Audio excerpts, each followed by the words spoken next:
wrapped up in the things you are here to fulfill.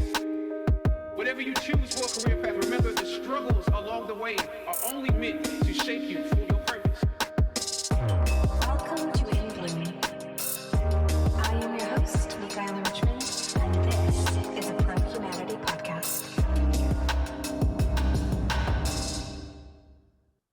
Welcome to today's episode of In Bloom. Today I get the absolute pleasure of interviewing a dear friend, Silas Mahner, and we talk about so many different things. So Silas is a talent acquisition consultant. He hosts two podcasts. One is called The Deliberate Zoomer, and the other one is called the Clean Techies Podcast. Clean Techies Podcast is basically his desire to learn more about the clean tech space and the different companies that are innovating in it. And the Deliberate Zoomer is a lot about business. So Silas is deep into business. He loves business. He loves entrepreneurship. He likes building businesses that prioritize people, environment, and transparency over profits. And he's really interested in the future of this world. Like, where is everything going to take us? Yeah, I hope you enjoy it. All right, so today I get to welcome Silas Mahner to the podcast. Silas, how are you doing today? I'm great. How are you doing today? I'm so good. So today we're going to talk about so many different topics, particularly entrepreneurship. Silas has an amazing entrepreneurial spirit. I think that's the first thing that I noticed whenever I first was introduced to him. He exudes entrepreneur in every single facet. So Silas, tell us a little bit about your background. How did you get to that point where you would consider yourself an entrepreneur?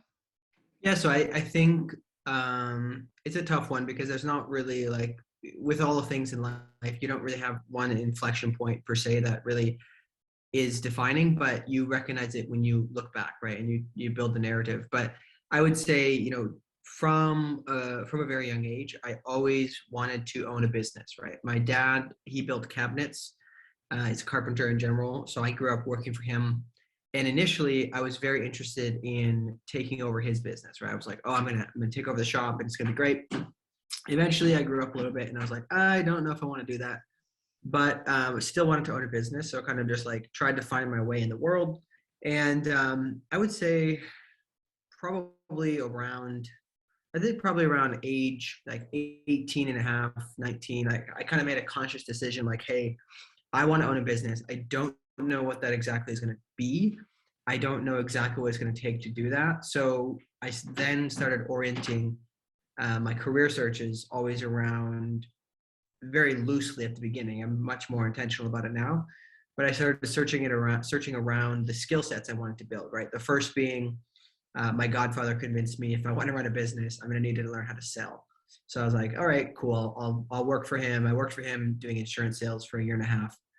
And then, there's more story beyond that. But that's where I'd say is kind of like, that's kind of the impetus, is probably watching my dad have his business. Like, ever since I remember, he's always had his business. It's not like he started it. It's always been in my life.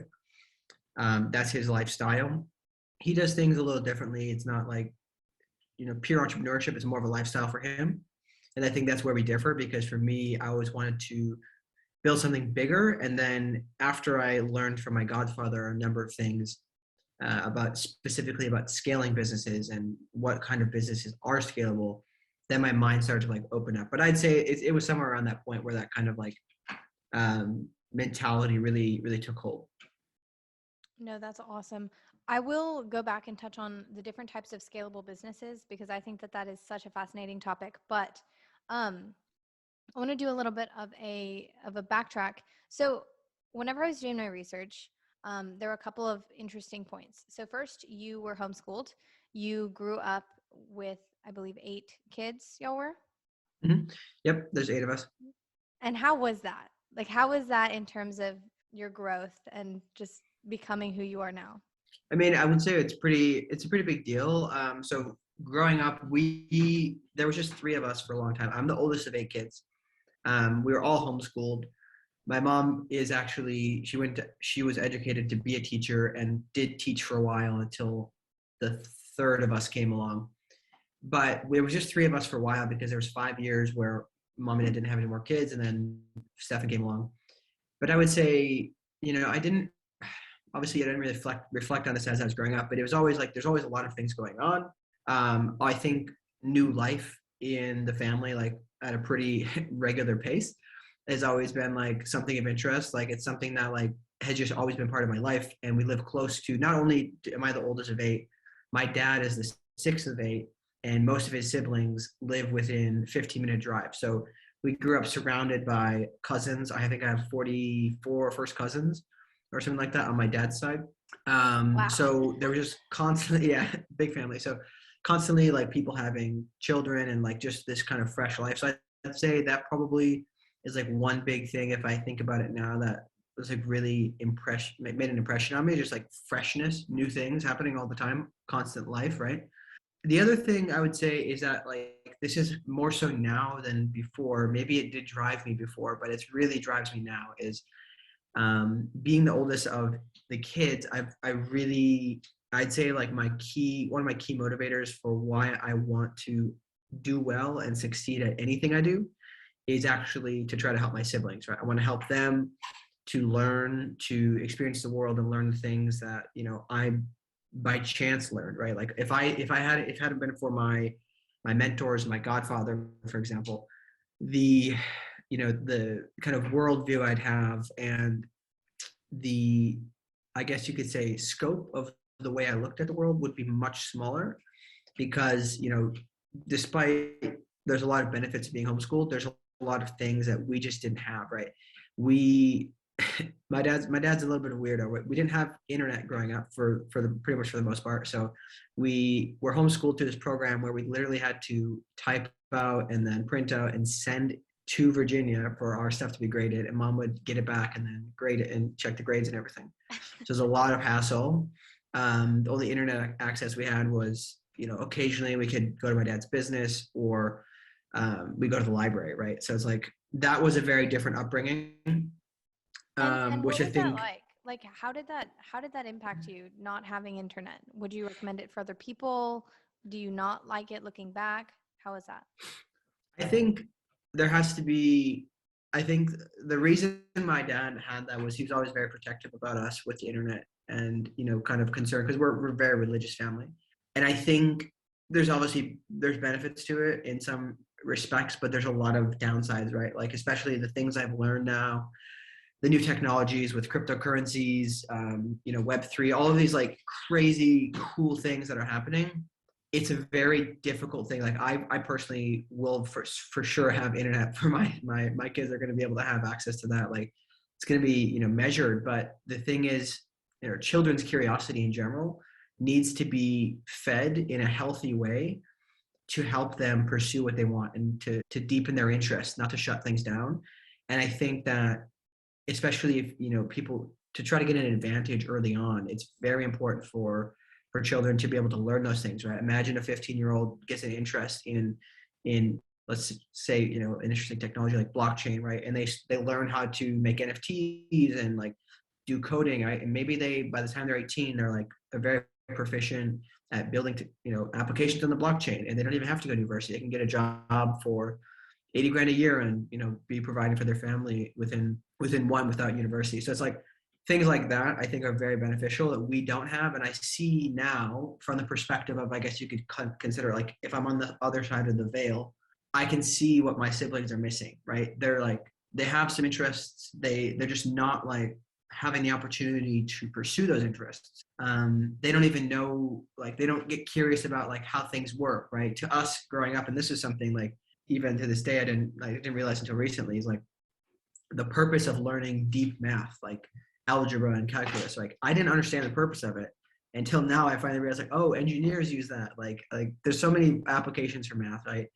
But it's just like all of those different applications that you're learning as the fundamentals growing up for homeschooling, which I think we had a pretty good program. Mm-hmm. Generally speaking, like there's the desire to apply it to something, and the internet can help you show that to the kids. So you mentioned math. Is that something that you're really interested in now, or was that just a one-off example?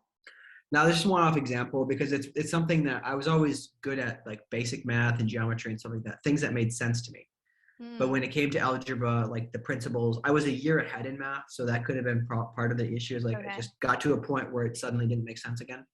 But I I just remember specifically with math being like, what is the point of this? Like, where am I going to use this? Because I did math, I used math a lot in my dad's cabinet shop, obviously measuring stuff, like basic stuff, but I didn't see the point of it. And if I had somebody to like show me, hey, what about this? Like, what about this? Then I'm like, oh, maybe, okay. I had that exact same interaction with proofs. Proofs killed me, and I hated them so much. And now I look back and I'm like, oh my gosh, it's just logic. Like it's Yeah, not even math. It's just logic. exactly. No, I totally agree with that one. That was like a big part of like, I didn't understand what the principle was. And if I went back and did algebra now, I'd probably ace that for sure. Same. Well, and I think that it needs, well, this is just my own thought, and I don't know if it's accurate, but the thought inside my head is I actually think that in particular proofs needs to be taken outside of math, because it just being math, it narrows the focus so much. It keeps this huge thing that's supposed to guide all of life, logic. And it's just like, this is math. Here you go. No, I totally agree. I think that's something I've noticed a lot is I don't know if it was, I don't think it was from math, but like I've noticed that I use the verbiage a lot, like this, that, therefore, and like when I'm making arguments. So I've noticed a lot of people don't follow me. Like a lot of regular people went to, public school or whatnot, like just, other people don't get those references and they don't follow the logic. And I'm thinking to myself, this is very basic stuff that we need to be able to like, we need to understand this, right? It's how the court of law works, right? People, when they're making arguments about some case that's happening in the news, is like, oh, but this and that. And I'm saying, no, that doesn't make any sense because it's only about the actual facts. And I think I agree with you. It's an issue that needs to be put back into like life skills, right? It's how we operate. So I would assume, since you're saying that you're pretty religious, that it was a liberal education that you followed, correct? Like a liberal arts? Yeah. Sort of. I mean, it was kind of, so we did a program called Seton Home Study, which is a Catholic program, which does puts a lot of emphasis on English, poetry, prose, stuff like that. So I'd say I got a decent amount of exposure compared to many of my peers. But looking back, like I still wish that there was more. I maybe wouldn't exactly. more of like the classic reading, right? Because the last time I picked up a fiction book was, well, actually that's not quite true.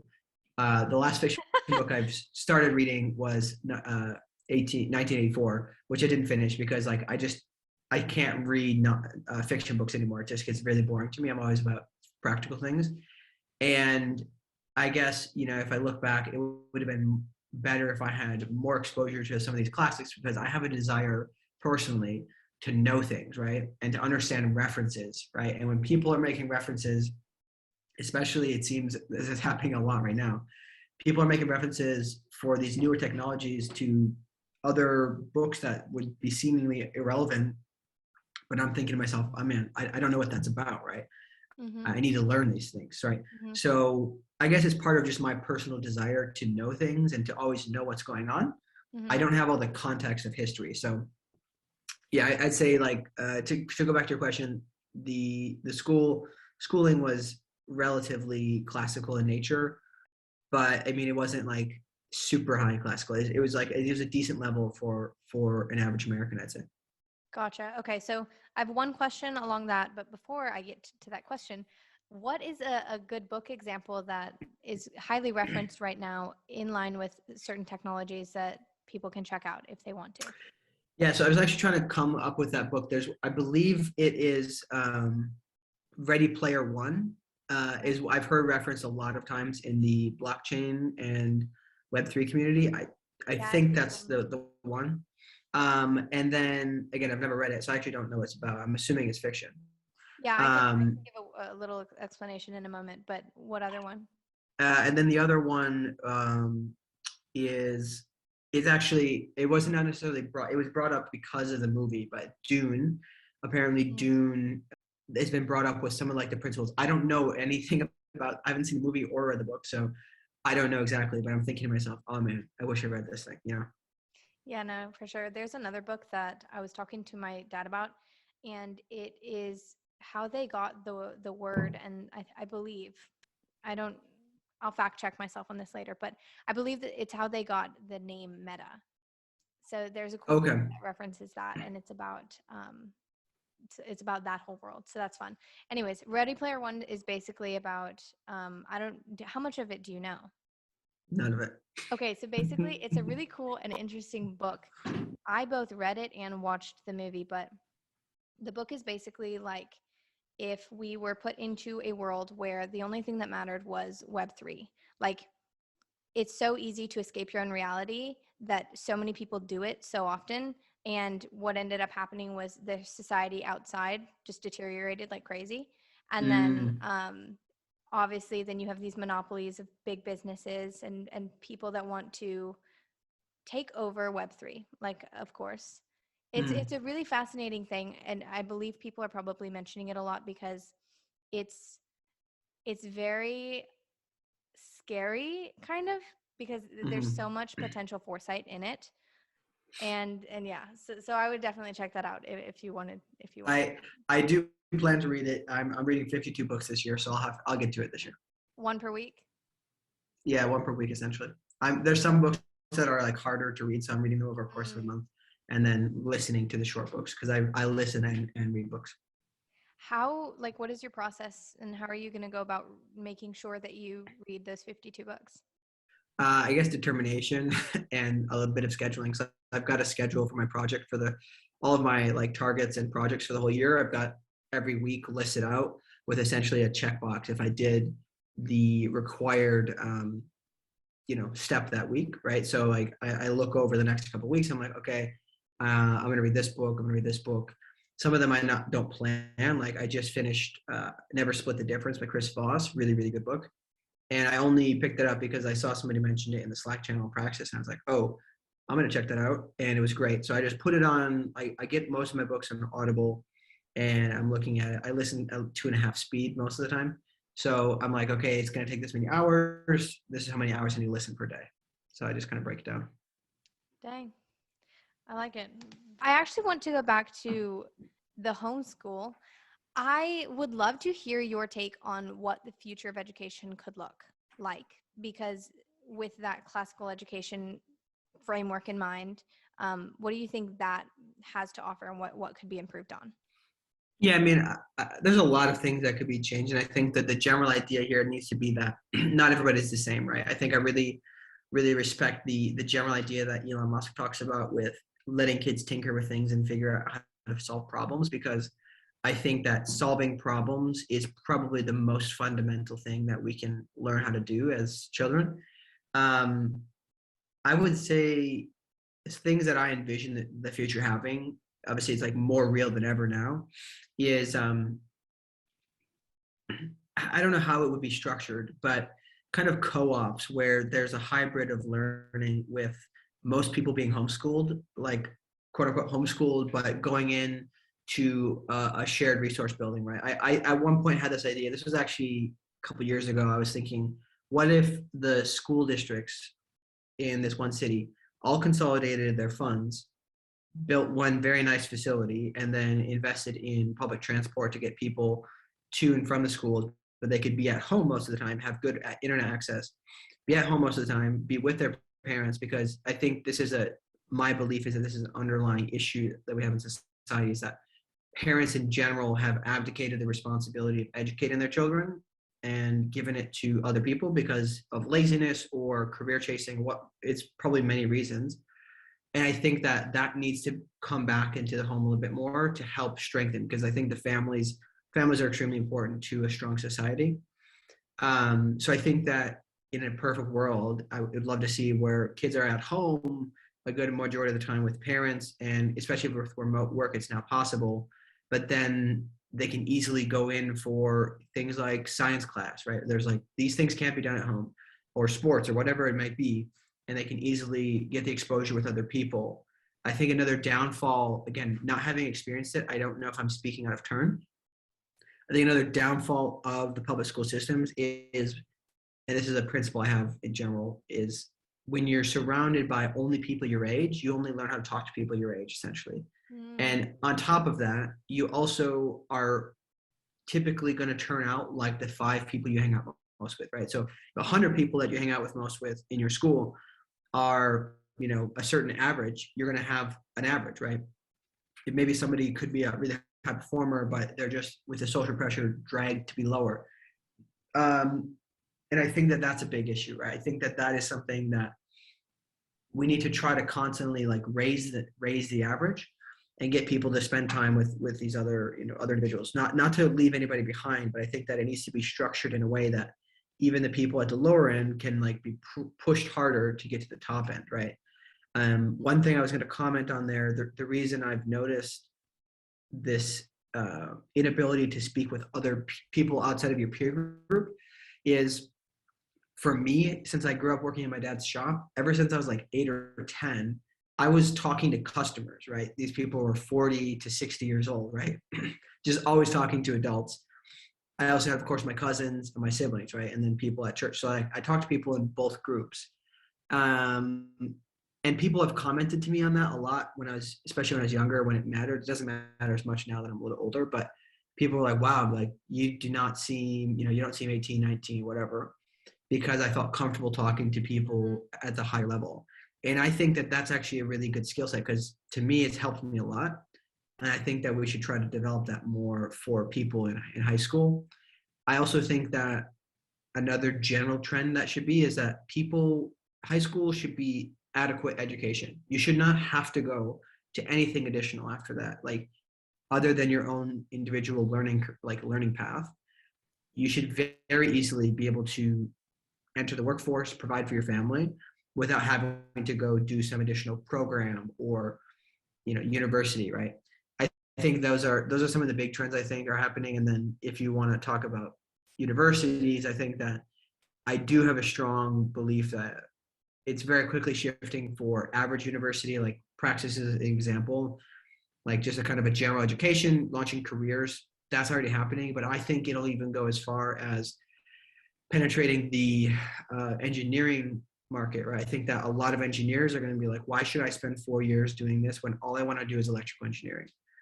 I'm going to go through like a 1.5 year concentrated boot camp, and I'm going to get a job working for some engineering firm that's going to have an agreement that they're helping me get there. And I think that there's going to be massively different models on the financing of education. I think that there's a company, I'm trying to remember, Meritos, I think it's called. They, if I understand correctly, they help people pay for their university with the expectation that they will then make a percentage of that person's wages over the next 10 or something years, right? So it's like a different models. But I think those are some of the big trends. There's a lot of different things happening, but those are some of the things that come to mind. Do you like that model of Meritos or no? I've not thought about it too much. I did it when I was pitching back in my Praxis days. I pitched them. So I must have liked it enough. But I would say, I think from an incentive structure perspective, it's actually a very good model, because it incentivizes them to make sure the outcome is good, right? I like that. I think it incentivizes the student as well. I have to think about that for a second. Okay, so while you're thinking about that, I'll offer another thought. Actually, it's not too far removed from debt either, though. It's just more upfront about it. Like, debt is pretty much the same thing. After I asked the question, I was like, okay, actually though, the only thing about debt is that they say that we take it all on, like it's yours, but it's not. Whereas they're like, technically it's not all yours, and they just say it up front, which I mean, if I look at it that way, okay. Yeah, I guess the thing I'm just considering is, like, for the student, are they incentivized? Like, what is the downside? It would have to be that there's going to be some like repercussion for massive failure. I don't like to use the word failure, but like lack of effort. Let's say lack of effort, right? If they just suddenly decide, yeah, I'm actually, I got my education, I'm just going to stay home and play video games, right? I'm not going to go on and earn money. Then, a company like Meritos would be like, whoa, what's going on? We need to make our money back, right? So there has to be some type of structure there, and I don't know how that would work. I'm assuming that it would be an agreement still, but generally speaking, I think the incentive structure is better aligned from the institutional standpoint. Mm-hmm. Would there actually have to be an incentive structure though? Because like whenever it comes to insurance, for example, people buy a ton of insurance and the insurance companies know that most people aren't actually going to use it. So it's pretty nice for them. Or you I think, mean, the one thing I was going to say is like with insurance and oh yeah, you know all insurance. of these, it's all based on an actuarial model, right? So they Right. are they are of course providing a way to make margins, but they they essentially plan, okay, this is how much, like this is statistically speaking what the odds are of these things happening, et cetera. So this is why we charge this much, because we will on average be able to keep the books and still make money. Averaging and statistics is like a whole other thing we could talk about. I'm just finished reading a book called The Black Swan, which talks a lot about like prediction fallacy and stuff like that. Okay, tell me some Um, things about that. just the general, I'll say the general things that I think are the most valuable I've learned is Black Swan events. So to define it, Black Swan events are things that nobody anticipates coming, right? If you can anticipate it and predict it, it would be considered a gray swan, right? So things like COVID happening, or I'd say, let's say, for example, by the way, COVID happening would be a black swan event for probably the majority of the world, but there maybe has been like a few people who knew of the possibility of this and predicted it somewhat. So that could be a gray swan for them, right? So it's depending on the person's perspective. 9/11 would be a black swan event. Like nobody anticipated that happening, right? If they did, it'd be a very different story, how they have plane safety and whatnot. So the idea that we can predict things, especially goes into economics, right? When you're trying to predict the economic performance of just the economy in general, that's such BS. Like you can't actually do it because he goes into the math of why it can't be done. So that's one idea, is just like generally being aware that we cannot see the future and there's things that are going to happen that we had never expected. And I think the general idea that should be that people play things a little bit more conservatively, right? There's downsides to that, of course, opportunity costs and whatnot. But and a black swan, by the way, a black swan event could be in the positive, right? It could be a really good thing that happens, right? It could be that your book becomes a bestseller, right? Things like, I guess that's not technically totally a black swan because that's possible, but it's those type of things where one person kind of takes all in the scheme of things. The other principle I thought was very interesting is the narrative fallacy, which he talks about when we look back at at history, everything is suddenly so clear, right? It's like people are like, oh yeah, this happened and this happened and that happened because of that, and they're drawing conclusions as if it was obvious the whole time, right? Like you could use the example of the rise of Hitler in Nazi Germany, right? Like people look at it like, oh yeah, this, therefore that, therefore that, therefore that. It's so obvious. But to the people in the situation, it was obviously not obvious, right? If it was obvious to them, things would have been different. And that narrative fallacy, just like this tendency to always try to explain things how they happen, it is another interesting point he brings up. But there's a lot of interesting things he talks about in there, but I do recommend it. It's a kind of a deep book, but it's pretty good. Why do you think we partake in narrative fallacies? Because so the concept that you're referring to is the Overton window. Like things will happen slowly, and then all of a sudden we're like, oh my gosh, Mhm. what happened? Like why do we partake in the narrative fallacy if historically we continue to fall into it? I mean, I think he makes reasoning for it, but I would say it's my guess is just the fact that we're human and we like stories, right? We like to understand things and try to make it sound like we know things. So we say such things, right? Just like when we're predicting into the future, like, oh, the past was this, so therefore the future will be this. It's the same thing. Like we're trying to narrate something. How many times do people? I think he talks a lot about this. He must have a disdain for economists, but he talks a lot about how economists are always predicting this and predicting that. And they're professionals and they get paid lots of money and they talk on TV. But then 6 months later, things are totally different and there's no repercussions. Nobody even notices the fact they're wrong. And I think that goes down to the deeper issue that is we all recognize that they're human. So we don't like hold it against them too much, but yet we still trust them when we're making our forecasts for where to invest our stocks and like how much money to spend this quarter or stuff like that. So I don't know. I mean, I'm not a trained philosopher by any means. I just find it interesting topic. Deeply interesting topic. I think it's actually also so interesting because so you mentioned this a lot in some of your other interviews. You had a quote. I quoted you. You said, "I never fully understand what I'm going to be doing in the future." Obviously, and then later on, you were also talking about how you like to remain adaptable. And I think that this it's so easy to fall into this narrative fallacy whenever you don't like being uncomfortable, whenever you don't like thinking that you know what the future is going to hold. So I would like for you to talk a little bit about um, why that's so important to you and how it's been useful in your own life. Yeah, I mean, I think for me, the issue for me is that I've always been motivated, and I've always gotten things done, right? I've always gone about things with kind of a sense of urgency.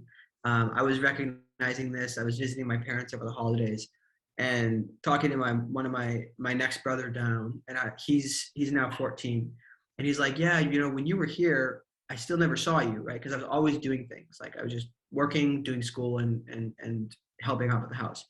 And so I think that what I'm getting to is, I've always done things with urgency, but I've not necessarily known what I want to do. I've been lost, but having convictions, if that makes sense, right? And I would say an example of like why I find this so important is all of my job opportunities have come from a random network connection, right? It's like, I never intended to meet these people, but I did meet these people by chance. And as a result, I got really good opportunities and job opportunities, right?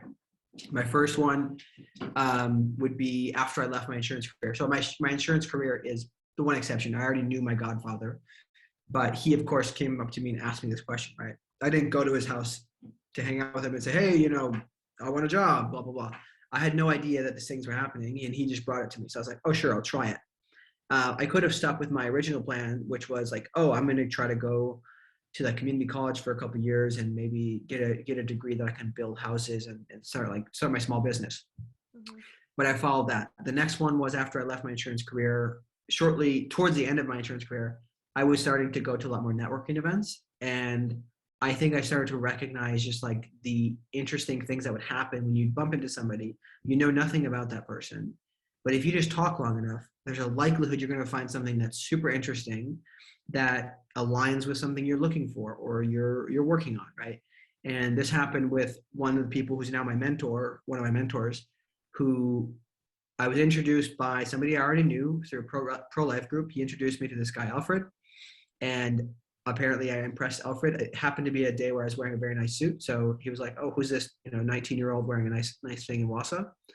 I'm from the middle of nowhere in Wisconsin, for anybody who's not aware. And from there, he made an introduction to me, like that random happenstance. He would introduce me to all these other people, right? And these great things would come from it. So I think I might have gotten a little bit off topic here, but generally speaking, like, I want to be open to the unknown, because the more I've learned, it's kind of like this, you think you understand things because it's like a dark room and you have maybe this little pinhole of light and you can see the floor, right? It's like, oh, great, this is my domain. It's totally great. And then like a hole gets ripped more in that veil, and then you see a lot more. And every time you see more, you start to realize that the vastness of the space you're in is even bigger than you can comprehend. And so every time these things have happened, it just made me realize that there's way, way more than I thought I didn't know out there. And being a recruiter has also done that for me, like just realizing like how many types of jobs there are and like how many people there are in every single industry. Like, it just made my mind break and realize that there's going to be some amount of luck and randomness in my life. And if I shut those conversations down, if I don't have them, that's going to be opportunities potentially missed, right? Completely. So like, how do you go about making difficult decisions whenever it comes to jumping on an opportunity or letting an opportunity pass? That's a great question, and one I wish I knew the exact answer to, but I would say what I try to do is, there's a couple things you can do. So one is, especially at a young age, I think people should do the one that scares them the most, in the terms of like, is this going to be hard, right? If you're like, oh yeah, I can do the easy, super easy, I'll do it, and it's kind of comfortable, then you should probably look at the other option that's more like, oh crap, like, can I actually do that? Like, that's going to really challenge me. That's probably the option you should choose, especially in your younger days. The other thing is, when you're in like a really good role that you enjoy, and there's no like negative reasons to leave, and then maybe some other opportunity comes along that's kind of similar, but maybe has like potentially different outcomes. What you try to do is do your best to like look into the future. I would say like 5 years is probably a good time frame. Roughly speaking, look into the future 5 years, assuming the basics, right? Again, we can't predict things, but it's like, this role has these characteristics. Who am I going to be talking to on a daily basis? What is the accumulation of doing that for 5 years equal? How much money am I making, et cetera? And then if you kind of do like a pros and cons list, like if I stay here in 5 years, I should be here roughly. If I stay here for 5 years, I should be hopefully in this position. Again, of course, things could change in a second there, but you have to make a decision based off whatever data you can collect. And then you would just go from like, what do I think makes more sense for my long-term goals? And then if you don't know what your long-term goals are, that's a whole nother conversation. That's actually an interesting idea too, is the idea of goals, right? Sometimes people are very like, I fell into this for a while, is very set on certain goals. And then I had one of my other mentors say to me, don't focus on your goals and your process to get there. Focus on getting from point A to point B and forget the steps, right? Don't like follow your plan, because the plan you make a year ago is probably not as good as the plan you could make now with new knowledge. But generally speaking, I would say when you're trying to debate between two different opportunities, you need to think about like, what scares me more, and where can I see myself, where can I see this taking me in 5 years? And especially if you're young in your career, like what's going to teach me more? Which one am I going to learn more skills for? And then possibly, well, not possibly, definitely you should follow your gut, right? If there's like something telling you not to do it or to take the new opportunity, I think you should definitely respect your gut, because your gut does guide you a lot. I also recommend talking to people, right? You should have 3 or 4 people in your life from different perspectives that are interested in your success and don't have like specific motives. You should talk to them about those opportunities. I fully agree with everything that you've said. One interesting thought that I had, I think taking a risk is difficult whenever you don't know what the end of life is, or you take security as the only end of life. So I would like to hear your thoughts on like what is the end of life in your, and by end I mean purpose. Like what is the purpose of life in your opinion, so that it makes sense to take risks to do something great? So that's a great question. So what is like, I want to maybe rephrase it and see if I got this. What is my purpose in life essentially? Or like, what do I view my purpose in life to be? So we can go that route as well, that route afterwards. I first want to kind of clarify, like, what do you think the purpose of life is? Some people think it is to like actually live and to participate. Other people think it is to, I mean, one very common theme that is not as conscious, but it's very subconsciously apparent, is my life is to get to retirement, to then to be happy. Other people think it's just to be happy the whole time. And I think that there's a good balance, but like, I guess particularly, what do you think the end is so that it makes doing hard things worth it? Like, for example, starting a business that you don't know is going to actually work or take off or anything. Like, why is that risk actually worth it? Yeah, I mean, I say it depends on the person. It's going to be different, right? Because obviously everybody has their own prerogative. I will strongly state that I think that the idea of, and I didn't think this a while ago, this is actually, I can maybe tell the story in a second, but I don't think the idea of getting to some plateau where it's like, okay, things are good, I'm happy, put a staple in it. It's not a static thing, right? Life, you're always going to be living. So there's always going to be ups and downs, right? Nature, you look at nature, how much symmetry is there in nature? There's all these like contours and ups and downs. Like that's how our lives are always going to be, no matter how hard we try to make them stable and perfect. There's going to be ups and downs. So I think that the idea that you can reach some state of happiness, just like that's always going to be there, is a very silly idea. So I think for me, the general idea that I try to live by is, am I doing things that I enjoy? Am I kind of like fulfilling what I think it matters most to me right now, right? So it's like I tell people when they're trying to set their goals, figure out what are the 3 to 5 most important things to you in your life, things that you always want to do, and make sure you do something towards each one of those every day, or at least every week, right? Like for me, it's continued learning, my career, my spiritual life, my family, and that includes my siblings and my girlfriend, and my faith. I don't know if I said that already. But the big and exercise and health, right? So it's like I try every day to do something in those lines, right? I'm always learning a new language. I'm always reading books. I'm always working towards my career. I'm always working on my entrepreneur stuff. I'm always every day spending time doing some type of health related thing, whether that's healthy cooking, dieting, exercising, whatever. So I've just embedded those things that like matter to me, and I give them attention every day, kind of like watering my plant, right? It's like watering this plant. That is my soul. It's my life.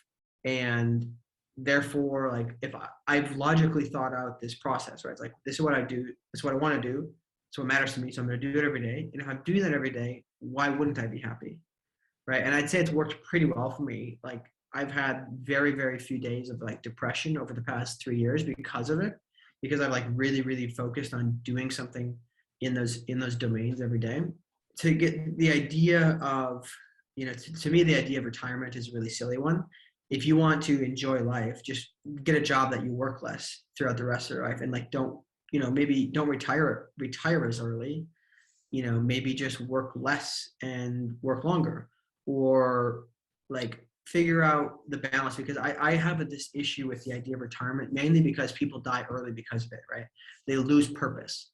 And for me, like I tell people this a lot, I plan to live to 120, at least 103, because if I live to 103, I will have lived in 3 centuries. But I do believe it's possible to live longer. So I plan to live to 120. That's my goal. And I don't plan to retire until I'm like 115 or something. Like maybe I'll just be unable to work at the end, right? If I get to a point where I want to spend more time with my family, I'll just work less. But the idea of not having that kind of purpose of something to build, again, there's going to be probably some mindset shifts that happen as my family grows and as I have my own kids, God willing. But to me, it's really about just like finding a balance of what you actually want to do in your daily life, because thinking about it from the perspective of work your ass off and then go retire, what if you don't make it to retirement? Then what was the rest for, right? If you hated every second of the other part of your life, what was it for? And then there's obviously the other questions, like depending on your religious beliefs. Like I obviously have a very strong belief that's like I'm put here on this earth with a purpose. God has a purpose for every one of us, and I need to live my life the best I can, to do the best I can with the talents I've been given, and kind of like perform like an athlete, right? Like you get an opportunity to be on a great football team, European football, by the way. You're going to try your best, right? You're not going to like just let the opportunity go by. You're going to put in your best effort. So I think those are my general thoughts. I know I've babbled on a bit there, but I hope that's helpful. No, you're so good. Yeah, no, it was definitely helpful. Do you think, though, this is something that I've been thinking a lot about, because I have similar thoughts on work and doing work that lights you up and doing work that matters to you. Like it doesn't have to matter to everybody else, but doing work that matters to you. Do you think that doing what you enjoy is a privilege, though? Like, do you think that finding work that maybe being bullish enough to say, I'm not going to do work that doesn't matter to me, or I'm not going to settle for less? Like, do you think that's a privilege, or do you think everybody should strive for that? I would say it used to be a privilege, and it still is to some people, but the majority of people can do what they love because of the internet. Like the majority of people can find a way to do something that makes them happy and make a living doing it, right? Like there's so many, like I have friends who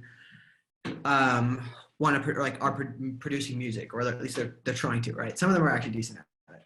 And it's like, I will always talk to them and be like, hey, why aren't you doing this, this, this, and this? Like, if you want to make a living off of it, you might not become a billionaire doing this, but you can make actually a good living if you have a YouTube channel. You write blogs about your life experiences. You do vlogs. Like, you do all of this creator economy type of thing, or you teach lessons. Like, there's ways that you can kind of integrate it. So I think the answer is, in the majority of the time, most, I guess I shouldn't say the majority, maybe it's not the majority, people who have access to the internet and have, kind of access to the general, like, life things that especially most Americans have, it's very possible. And I think that, of course, there has to be some trade-offs, right? That's one thing I've learned a lot lately, is that you're never going to have everything. So you need to make decisions about the trade-offs. Like, if your ideal world is like a percentage bar, how much percentage are you at right now? Like, are you at 80%? Are you at 90? Are you at 20? Like, if you're at 20%, maybe try to get closer to 50%. But if you're at 90%, don't leave for something thinking that it will get you to 100%, because there's never going to be 100%. Right? There's always going to be trade-offs. I like that a lot.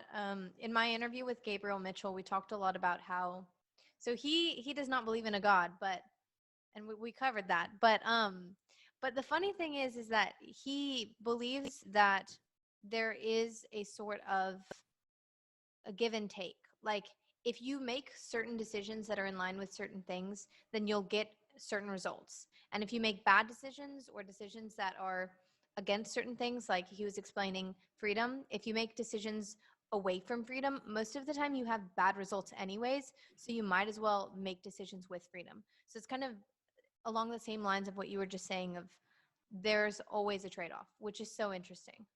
Yeah, I think there's always a trade-off, but also along the lines of what you put in, you get out. I think that while being optimistic about the future is oftentimes wrong, right? Like, as we talked about statistics, right? Thinking, oh yeah, my life is going to be like this year. This is how things are going to go, da, da, da. It's going to be great. That optimism is typically wrong, but people who are very optimistic tend to have better lives, because they're looking for the positive things, right? Our brains, our subconscious, are constantly seeking something, right? They're seeking whatever we aim at. So if we're aiming and we're thinking about the negative things 80% of the time, we're going to find negative things, right? I know people who are like that, where there's so many things that they could be happy about, but all they do is think about the negative things. And I can look at their life and see both, but they can't see the positive things, right? So that's why I purposely, even though it's might be a bit silly or naive, whatever you want to say, I do focus on the positive things, because I know that even though I'm going to be wrong more times than maybe the pessimist, I'm going to enjoy my life a lot more. No, you will. Reid Hoffman has a quote on this that I posted somewhere, and it was basically along the lines of, I'm going to butcher this, but it was basically along the lines of, sometimes being idealistic is seen as naive, but if you can't conceive of a cool future, you're not going to create it. So, like, you kind of have to. Yeah, no, I totally agree with that. That's one of the principles that I think I really, really strongly try to push to people, is like, if you don't, especially in the goal setting thing, because I do this with a lot of young people who are like very early in their career. The world is their oyster. They've just become like adults. They have freedom. In the case of many praxians, they're making decent money and stuff like that. They just don't know what they exactly want. And I talk about this idea of, like, you look at the end of your life, regardless of how long you live, what do you want it to be like? Like, what do you want to be looking back on? And starting with the end in mind, because if you don't do that, you're kind of just like letting life happen to you. Mm-hmm. Whereas, like, if you just set a very simple goal of, I want people to say that, I was a good friend, or that I want to have, like, run a business. I want to, like, whatever. It's very simple things, right? You just tell yourself, this is what I want. Imagine yourself being 100 years old. That's what I want. Then you look back on it, and, like, your subconscious takes care of more than you realize. So I think that I totally agree with that. It's super important to think about the end and set targets that are very visual and clear. There's a great book. I haven't actually finished it. I read some of the other books with the same using that principle, It's called Psycho-Cybernetics. It's like this Tradeoffs. whole idea. You've read that? Mm-hmm. Yeah, I love the principle. So if anybody hasn't read that, definitely recommend people listen to that. But the whole idea is like, for people not familiar, generally is just going in and like the same way you exercise your muscles, you need to exercise your kind of your imagination, your subconscious, setting targets for it, and then kind of shaping your self-perception. Like I think his biggest example in the sister book, Zero Resistance Selling, was he gave an example of this person who thought he was clumsy, right? It's like, oh, I'm clumsy. It's like it was most likely tied to one or two events in his childhood where his dad called him clumsy or whatnot. He tripped or whatever. And that became his identity. But this guy eventually, he was actually, wasn't he a plastic surgeon? Yeah, he's a plastic surgeon, I think. He told these people, this guy would come in, one guy came in and said, hey, I want my fingers made thinner. I'm clumsy, I drop things. And he said, before we do that, I want you to, for 25 days or whatever, to do this exercise. And he had him pretend that his fingers were thinner, and he kept giving himself positive affirmations. The guy never came back for the finger surgery because it's actually not a thing, but also because he realized that he wasn't clumsy. He had just told himself he was. So I think that that's a super, super fascinating concept that most people should look into for themselves. Fully agree. One of the concepts that's really fascinating to me is kind of how much we I don't know, it's a specific term that's slipping my mind. Maybe cognitive bias. I don't. Okay. Anyways, but basically, like whenever we tell ourselves something, it has in the past, I think it's evolutionary biology, it has in the past been so necessary for us to stay in line with what we've said that we were, because otherwise we'd be kicked out of the tribe, etc. So if we say that we are something, we will, despite how much it hurts us, stay with it because we said it. And every time that we say things, we're looking for the quote, actions speak louder than words. Like if you don't give your mind everything it needs to believe what you're saying, aka your actions, in line with what your words are, it's thoughts, emotions, actions. Like if those don't align, then there's some misalignment within your person. Like your body and your person and your mind, it can't trust you. Yeah, no, I think that is interesting. I haven't like really dug into that deeply, but I can probably imagine that there's a lot of metaphysical like aspects of health or whatnot that actually are probably affected by these things, right? Because let's just say, let's go back to the fact you said, if you have said something, you're trying to stick with it. Like I know so many people who are just stubborn to change things because they've been a certain way. It's like they have created this persona, and even though people around them want them to change, or maybe even they want to change, they are too stubborn to be like, to actually give in and lose the war, because it's now become such an entrenched battle that it would appear as though they lost the battle, even though it would be for their own betterment and they know it. That's so interesting. It's also interesting because whenever I was definitely like that a long time ago. There were a lot of things that I would hear or be told, hey, you're like this, or I would think, hey, I'm like this. And then I was listening to a podcast or maybe reading a book or something, and it was basically like the number one identity that you need to have is changeable or adaptable or open. It needs to be something, or curious, or something that makes you open to being changed, because the reason that we don't change is because we have our ego so tightly wrapped around some other identity. I don't know what it is. It could be, determined. It could be diligent. It could be like whatever. But if your ego is not wrapped up around the right things, then you'll have bad output.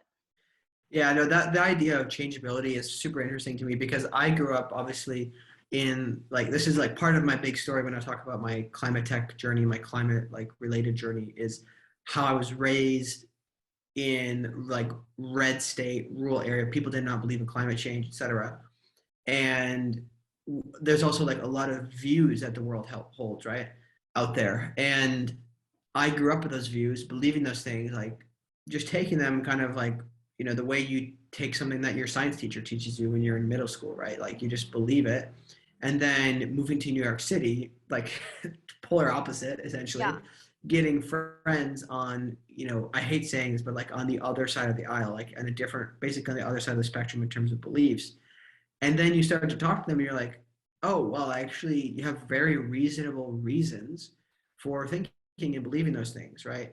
And it's like, especially this, maybe mostly focused, this will mostly be focused on like political issues, but when you start to realize that there's more than one perspective in the world that's actually valid and you're open to changing yours, things become so much different and so much better. At least I think that they become better because you're trying to seek the truth rather than just entrenching yourself in what you believe. Yes. So I think that was like a super big awakening to me, and people back home now just they call me a crazy liberal now because like I'm closer to center than they are.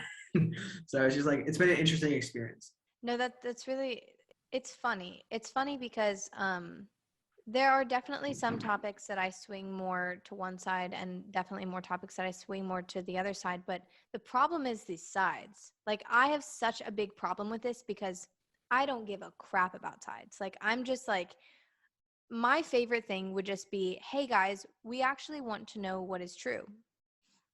Like how difficult is that? I think that the thing that I've realized in having a lot of friends on either side, I grew up pretty conservative as well, and I would consider myself still more conservative than not. Um, but the thing is that so many people are just falling into the camp of dehumanizing the other side. Just like, oh, you suck, you're dumb, obviously, because obviously you can't understand this really rational point. And the thing that has been the most interesting for me is just realizing that most people are not intentionally reaching the wrong conclusions. Otherwise, they wouldn't be reaching those conclusions. Well, the thing is, it's not even wrong conclusions, right? It's the perspective they view the world from, right? It's like, that's the thing is, I didn't understand, for example, I think that the easiest example is like rural versus urban, right? I did not understand how people in the cities thought about social issues, et cetera, because I just wasn't there, right? I live in the city now and I see their perspective like, oh, that makes a lot of sense. And then I talk to my friends who only are from the urban areas and they say to me, I don't understand how any of those people out in the country can think that way. And I'm like, I can tell you why they think that way because it's happening on both sides where people are putting horse blinders on and they're just not being aware that there are different motivations for the people there, right? They're more focused on economic well-being because they don't see issues on the social side of things with homelessness or whatnot. So it's like, it's just this silliness. Like people need to just try to actually, like you said, seek the truth. And of course, there's going to be many issues somewhere in the middle that people are going to diverge on, right? And we shouldn't have to force people onto one side or the next. But that's another topic. Yeah. Okay, so along this topic, I was wondering about like what do you think would be an ideal system? Because I think it's Morehouse has talked about this, or maybe it's not Morehouse, maybe it's just Gabriel Mitchell or whatever. But somebody talked about the fact that like you have all of these different groups and tribes and whatever, and people can subscribe to who they want to subscribe to, but it's not like one democratized system where we're all trying to agree on one decision. Because what you said was really interesting about the fact that the reason that they disagree is because they're all having different social issues. And I guess that's why we had the differences in states, but I mean, not states, cities. Like we have different city governments, but the problem is that obviously that system's not really working very well. Yeah, no, I think I have actually I've thought about this a decent amount, especially recently with the discussions on startup cities and network states. And then I also happened to read a book called American Nations by Colin Woodward, which is like a history of kind of like how America like came to be in terms of like where different immigrants came from and why the mentalities came that way. And you look at America, and obviously for us, we grew up here, and there's this idea that America is one, it's united. I think it's probably lasting mentality from World War II and the boomers, and maybe even the Cold War. Like there's just like unifying idea that's kind of still trailing on but dying out, where in reality the history of America is that we had several nations here, right? We had the people that united to defeat the British Empire because they had a unified goal, which was to get rid of them.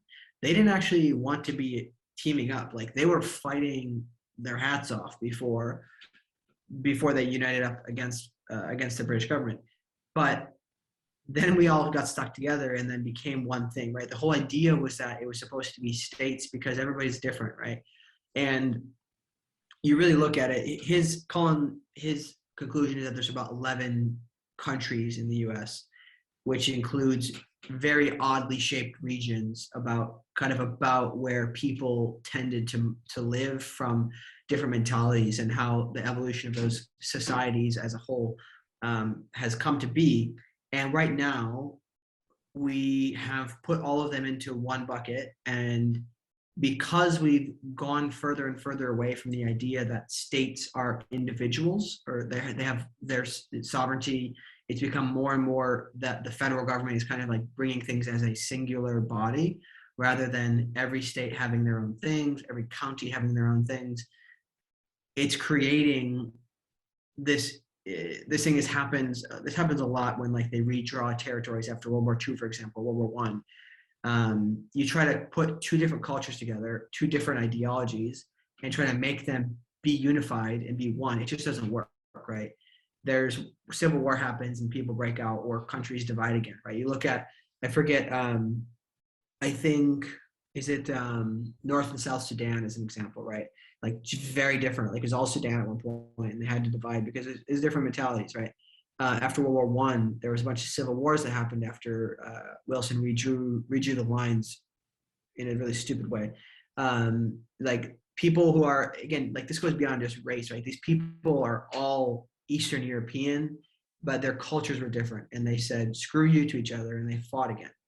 And that's exactly what's happening right now, is like, because we've lost this idea of respect for the other person's viewpoint, and we can't think, hey, it's okay if they think something different. That's okay. That's their state. I'm not going to live there. They can do things that way. Now we're trying to force everybody to be one type of way. And I know this is too much of a generalization, but it tends to be urban versus non-urban is my perspective on it. There's a bunch of differences still within those sectors, but it's mostly urban versus, like, rural.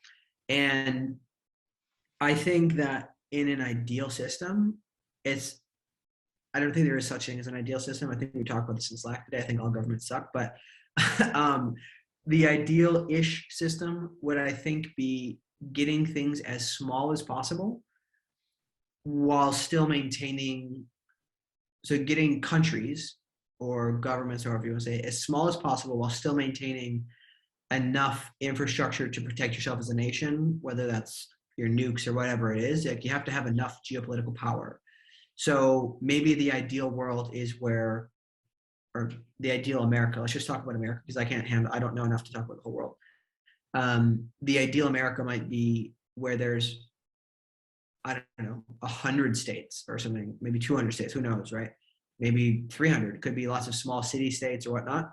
And they all have an agreement that they're going to leave each other alone and respect each other's beliefs.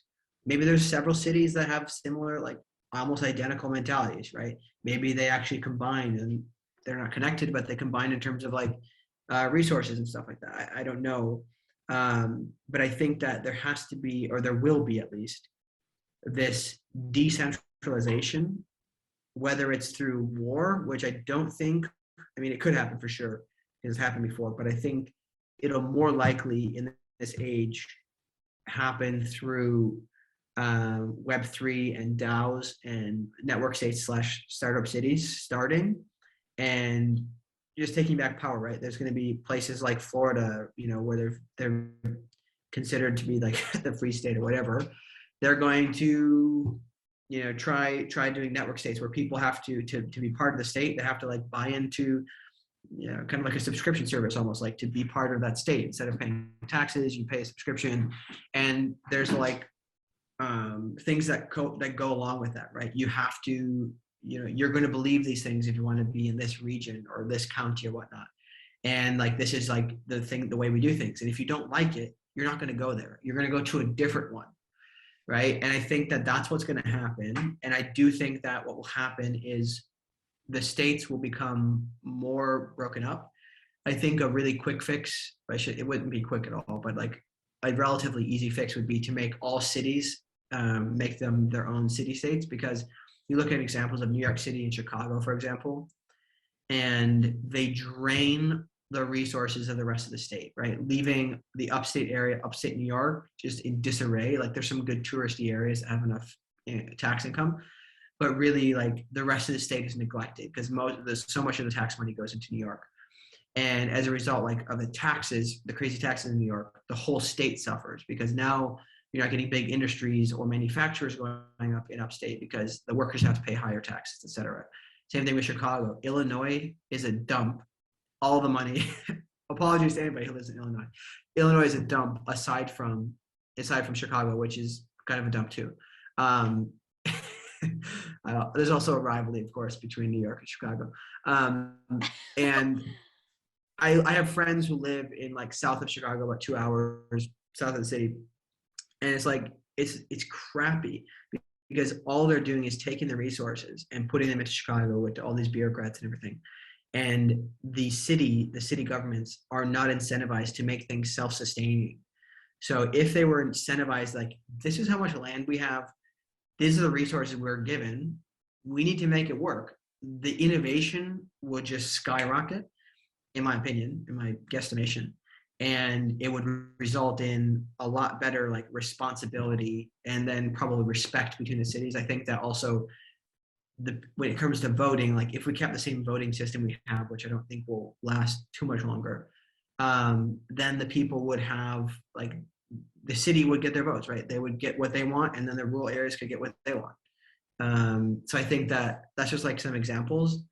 I think that the whole voting system is going to change drastically with technology, with DAOs coming to fruition. But, that's something I can't speak super deeply on, so I don't know if we should go into that. Okay, so I have a couple of things that I would love to hit on.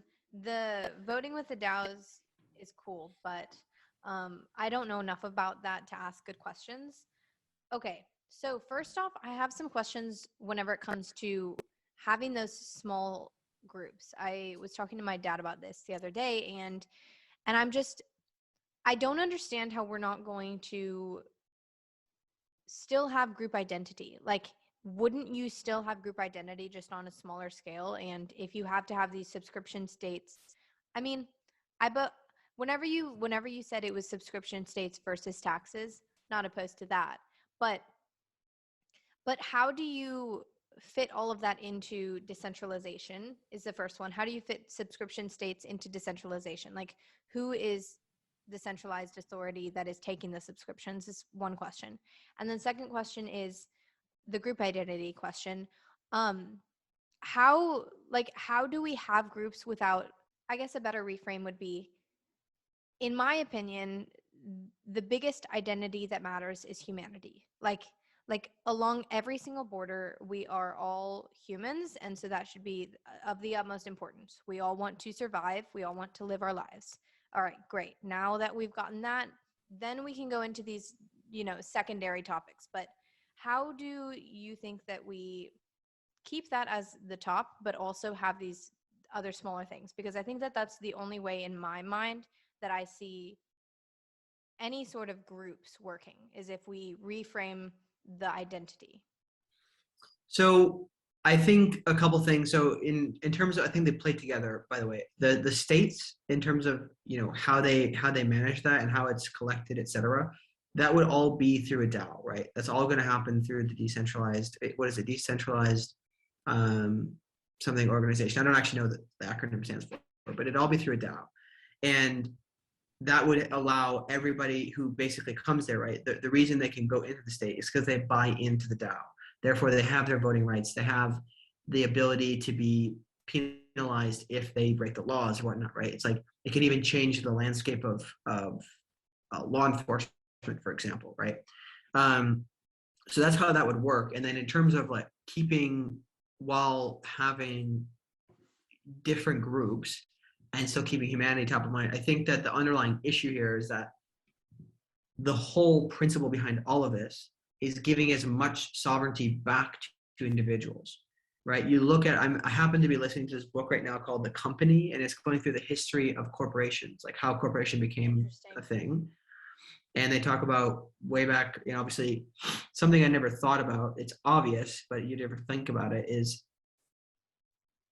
slavery and feudalism, like these things are actually not that far in the past, right?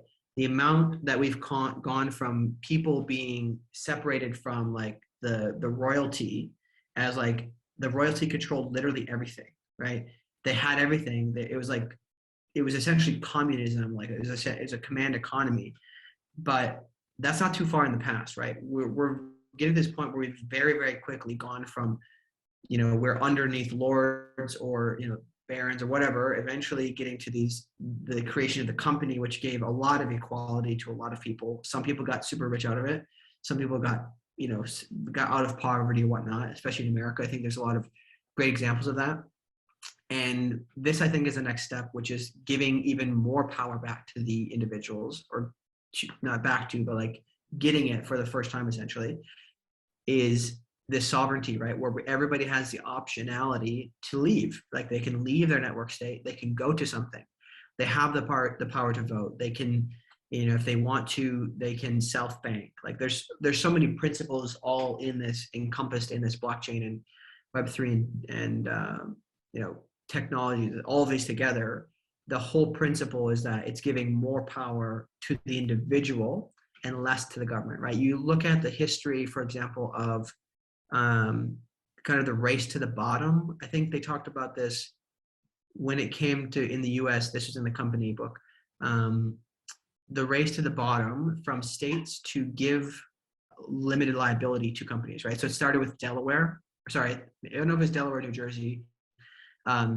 Basically, all these states did whatever they could to attract companies by taking the leverage that they had, which was, hey, we tell you what to do.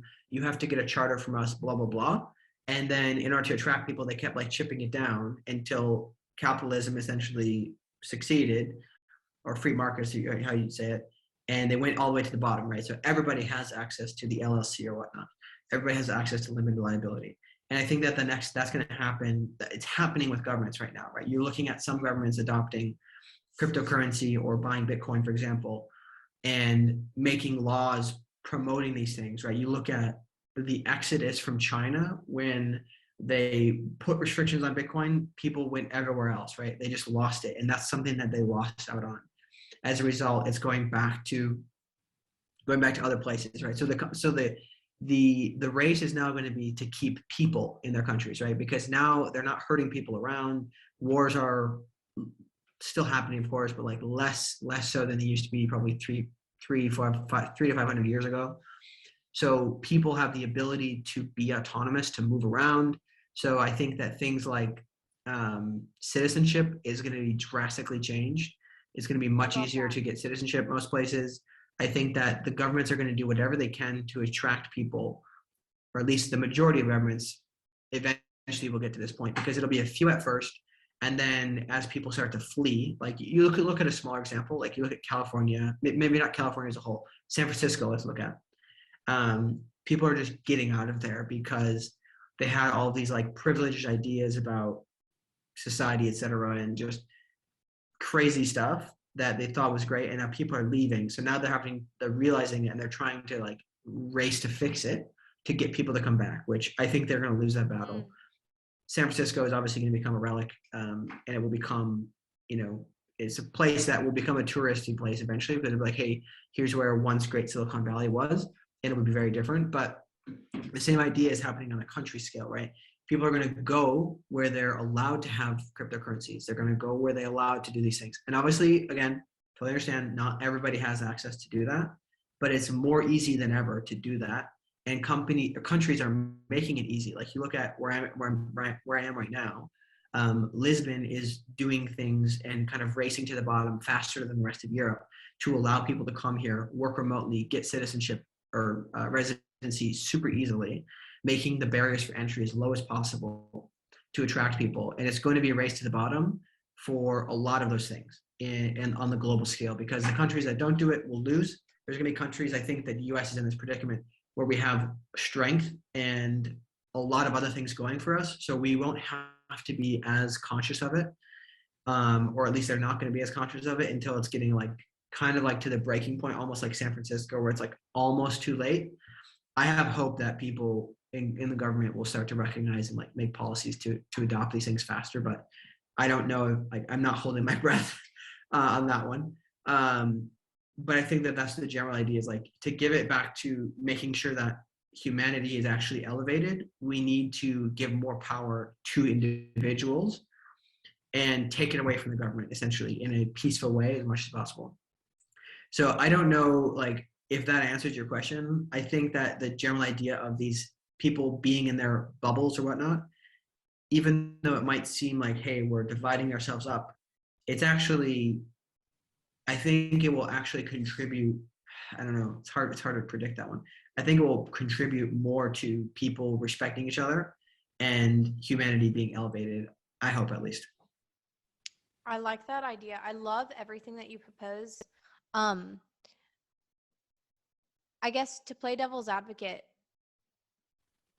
like you said that in the company, it basically explained that it's not so far away that we had monarchy and that we had all of these different systems of rulership, or whatever you would like to call it, that had one very small group over a lot of people. I guess my question would be, why don't you think that would happen on this more massive scale? Like, do you think that it's possible for it to become a movement to want to have the sovereignty? Because, so I was talking to Gabe about this, and I was basically like, sometimes freedom's not fun. People don't like freedom because it indicates responsibility. So why do you think it would be the case that on a mass scale this would be possible? So are you asking why it's on a mass scale it's possible for the decentralization to happen? So I think Or the decentralization. other way around? Okay, so decentralization, I love. I think the cool thing about decentralization is that there are still like some sort of structures. So I think people would get into the idea of decentralization. But I'm talking about a lot of the barriers that we consider as normal today. So for example, states, for example, countries, for example, like all of these different rules that we have today, like people are comfortable with them. Why? And I understand basically what you're saying. Tell me if any of this is incorrect, but basically what you're saying is, if humanity is the top, if humanity is the top tier and this is what we're going by, then everything else kind of should fall into place, respecting and building up humanity, right? So the idea of countries, the idea of all of this group identity and segregation of different types of people is honestly not really necessary. I think I have a comment here. I think I understand what you're trying to get at. And I think, so first of all, I think in order to actually make it real for existing power structures, like for example, the US government, for it to become real, that they have to adapt, there will be communities that are maybe more tightly knit in terms of vision and ideas that will make this possible. They're going to go, buy a bunch of land in the middle of nowhere in Canada, and they're going to build a startup city. Like, they're going to build a brand new city. They're going to get their own currency, and they're going to secede from whatever union they're in. And they're going to say, we're our own thing. We're going to trade with, we're going to trade with you, and we're become a country, right? Like, if you look at the history, like we have these ideas in our mind of what countries are, but like you even look at places like Africa, where there's still a lot of this, like it's still in flux, kind of, right? Like, I was talking to my girlfriend about everything that's going on in Africa, and it's like, it makes you realize that this is still a reality. Borders change, right? It just doesn't seem like that because it's been pretty static for a while. And this is actually a principle talked about in the Black Swan, which is also that, so, like, history jumps, it makes leaps. It doesn't happen gradually. or it does happen gradually until it doesn't, right? Suddenly it's a big leap in a different direction, right? That could be a war, could be whatever. But I think that the principle is that there will be some of these places that do this and they break the mold and they're like, this is how it's done. We had all these investors buy into this. We built a city in the middle of nowhere. We all moved there. And eventually over the course of 5, 10, 20 years, whatever it is, have created our own country because we've started doing deals, blah, blah, blah. And we've created what essentially, might be called something different, but it would be essentially its own country, right? It'd be sovereign.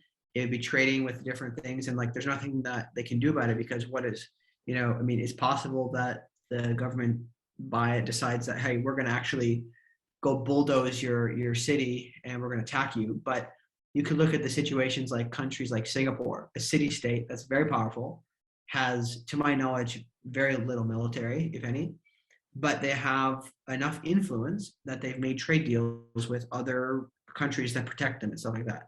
So the same principle will happen with interested parties around the world for them to break this mold, to make that happen.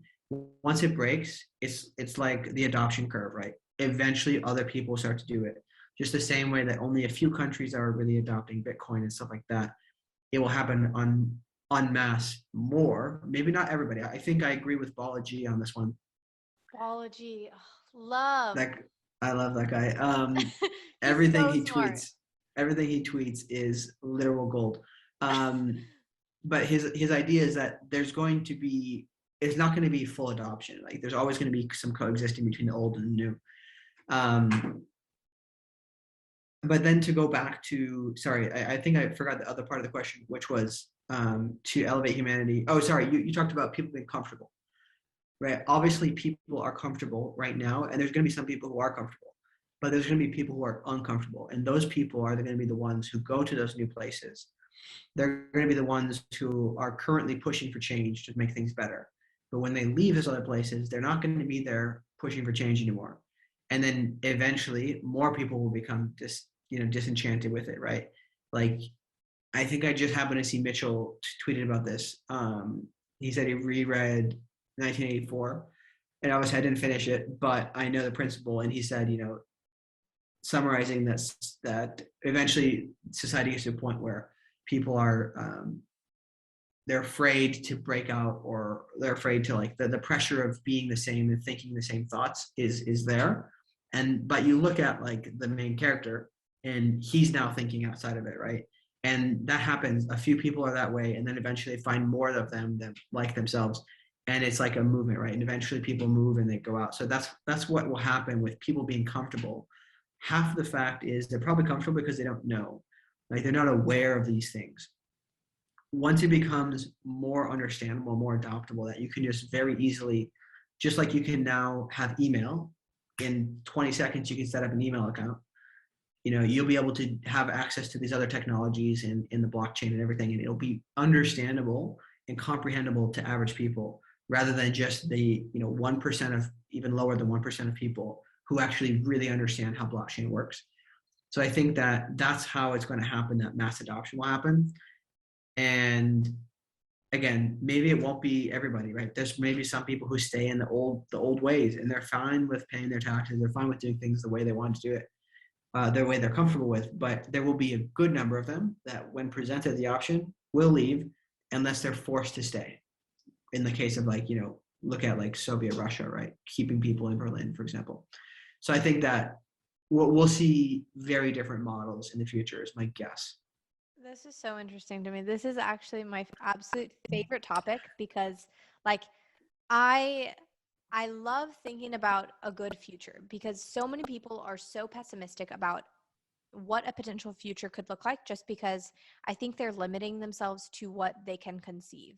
And I'm like, what exists in the future is not only what can and has existed in the past. It could potentially be greater.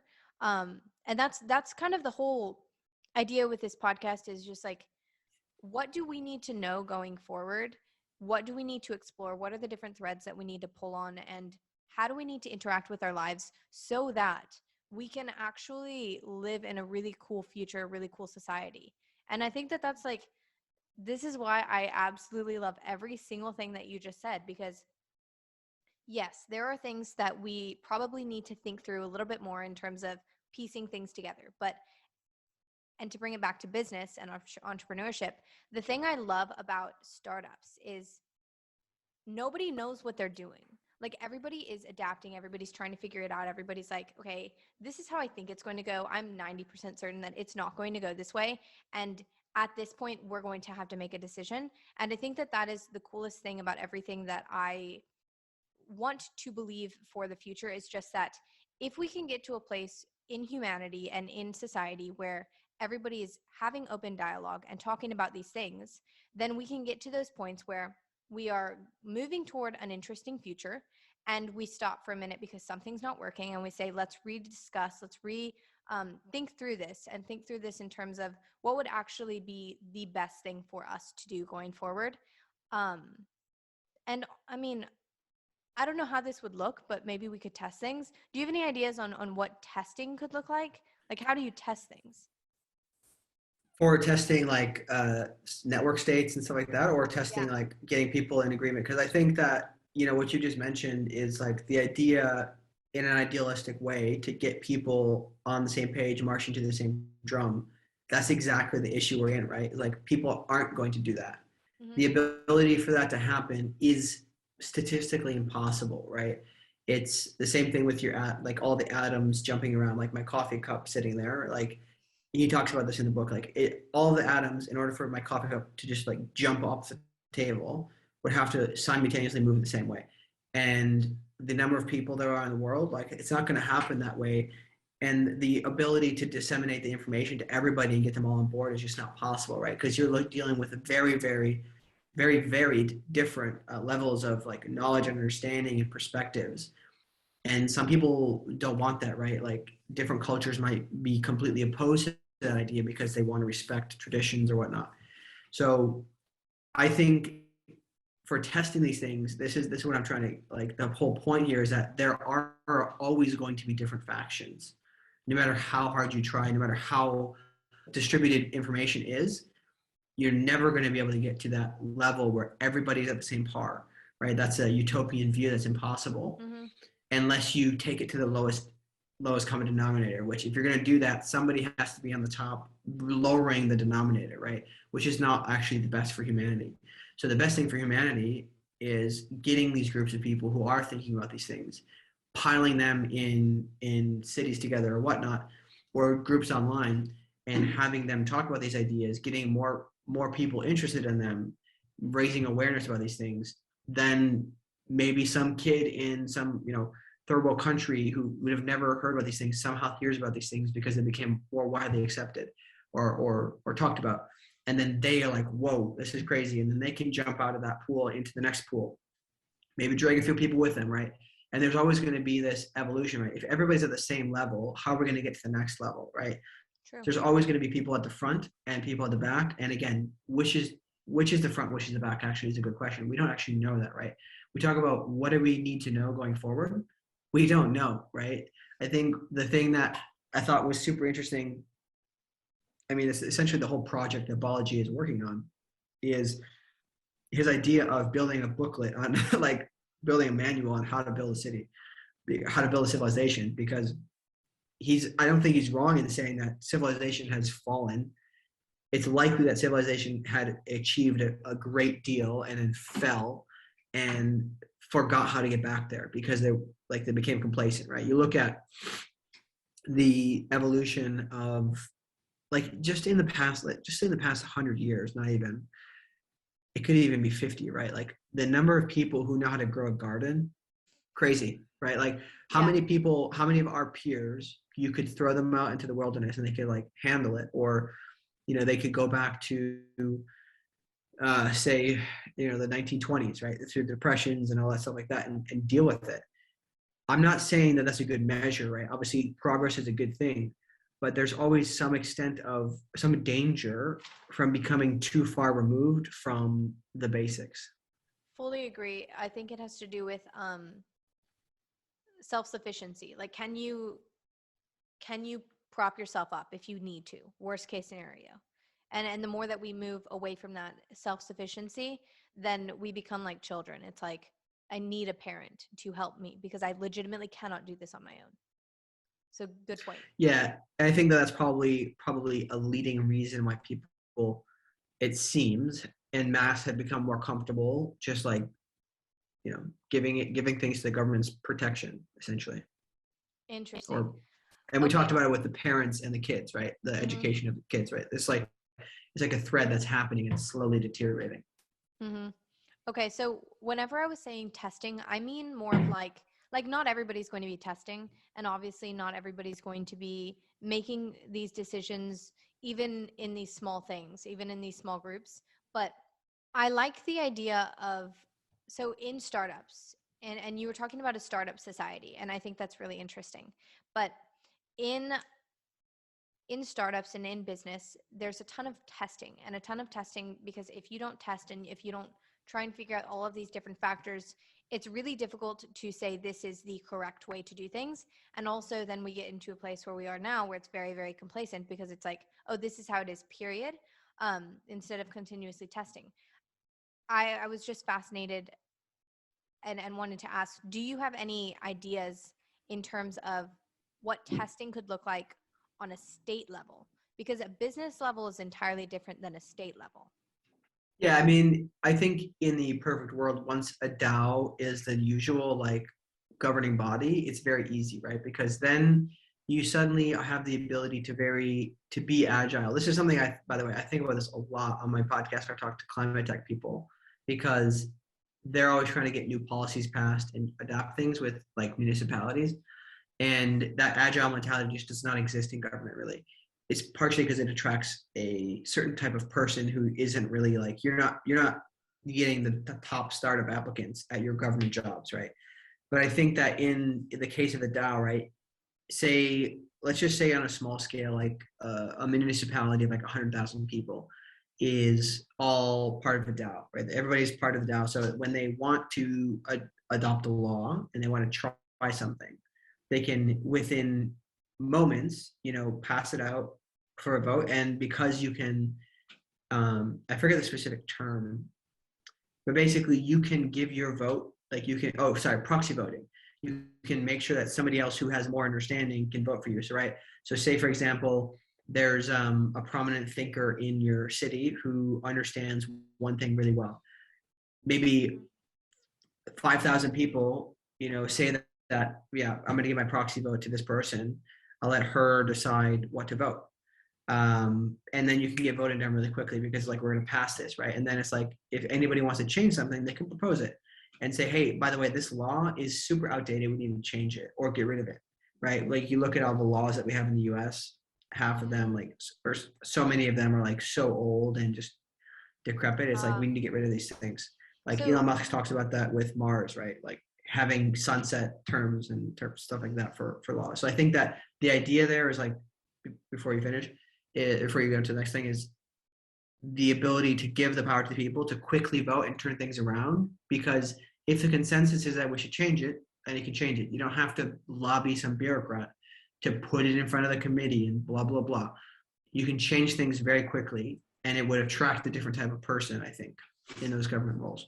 Gotcha. Okay. So proxy voting is basically, you explained it. It's basically you give your vote to somebody else. But the difference between proxy voting and like say voting in a representative is that you proxy vote per issue, not per person.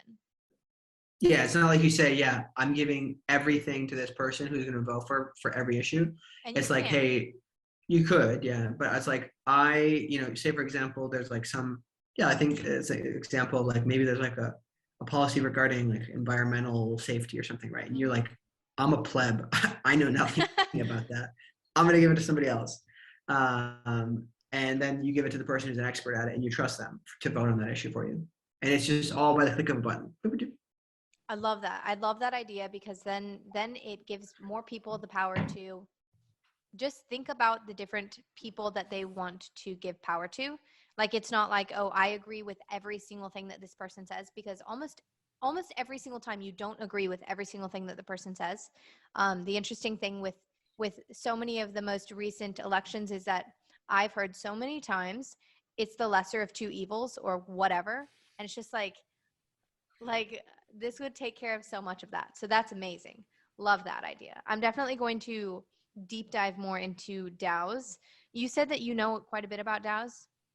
I do not. Okay. No. Okay. I roughly know how all these things work, but I know nothing about the technicalities of them. Okay. All right. Well, so for our last topic, because I know that it's very late where you are, I want to go into climate tech because that's very, I mean, we could go into the practicality of things, but I feel like we're on this like deep level, so we might as well continue. Climate tech. You mentioned a little bit. How did you get into climate tech after being in a very conservative, rural Wisconsin town? Like how climate tech, and then afterwards, I want to ask you some misconceptions and just kind of clear those away. Yeah, so I'd say the short version is also randomness, that the opportunity. So I got the opportunity to work at NextWave, where I work now, through another Praxis alum who actually at the time wasn't not working here, but we worked together for a while. And he said, "Hey, you sound like a sales guy. You might want to work in New York doing recruitment." So I got into this company, and when when we went through the interview process, they talked about how they work in renewables, and I was like, well, solar panels, like wind energy, what is that? Like, I've always heard bad things about that. It doesn't make a lot of sense. All of these misconceptions of 20 years ago, how the data was and how the things played out back then, those were the assumptions I was basing it off of, because that's everything that everybody else was basing it off of. It was all 20-year-old data. So anyways, I was like, yeah, I mean, it seems interesting. I can get behind it for sure, because there's a lot of money in it and it'll help me in my long-term career goals. So I kind of like got into the company and then realized like, holy crap, this is actually super fascinating, and climate change Why? is real. Why is it fascinating? I'll get to that in a second. It was just like that realization of like, okay, this is legit. Climate change is a real issue.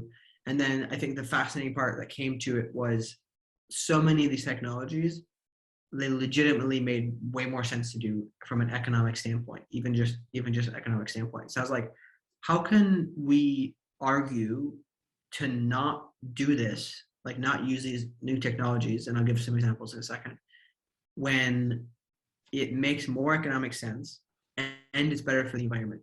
Because like the thing is, like I use this argument, like this argument can be made with like, if God is real or isn't real, if he is real and I don't believe in him, what are the consequences versus like just going with the safe bet? If climate change, even if you're very, very skeptical, if climate change is not real, and it is like if it is or is not real, whichever side of the bet you fall on, right?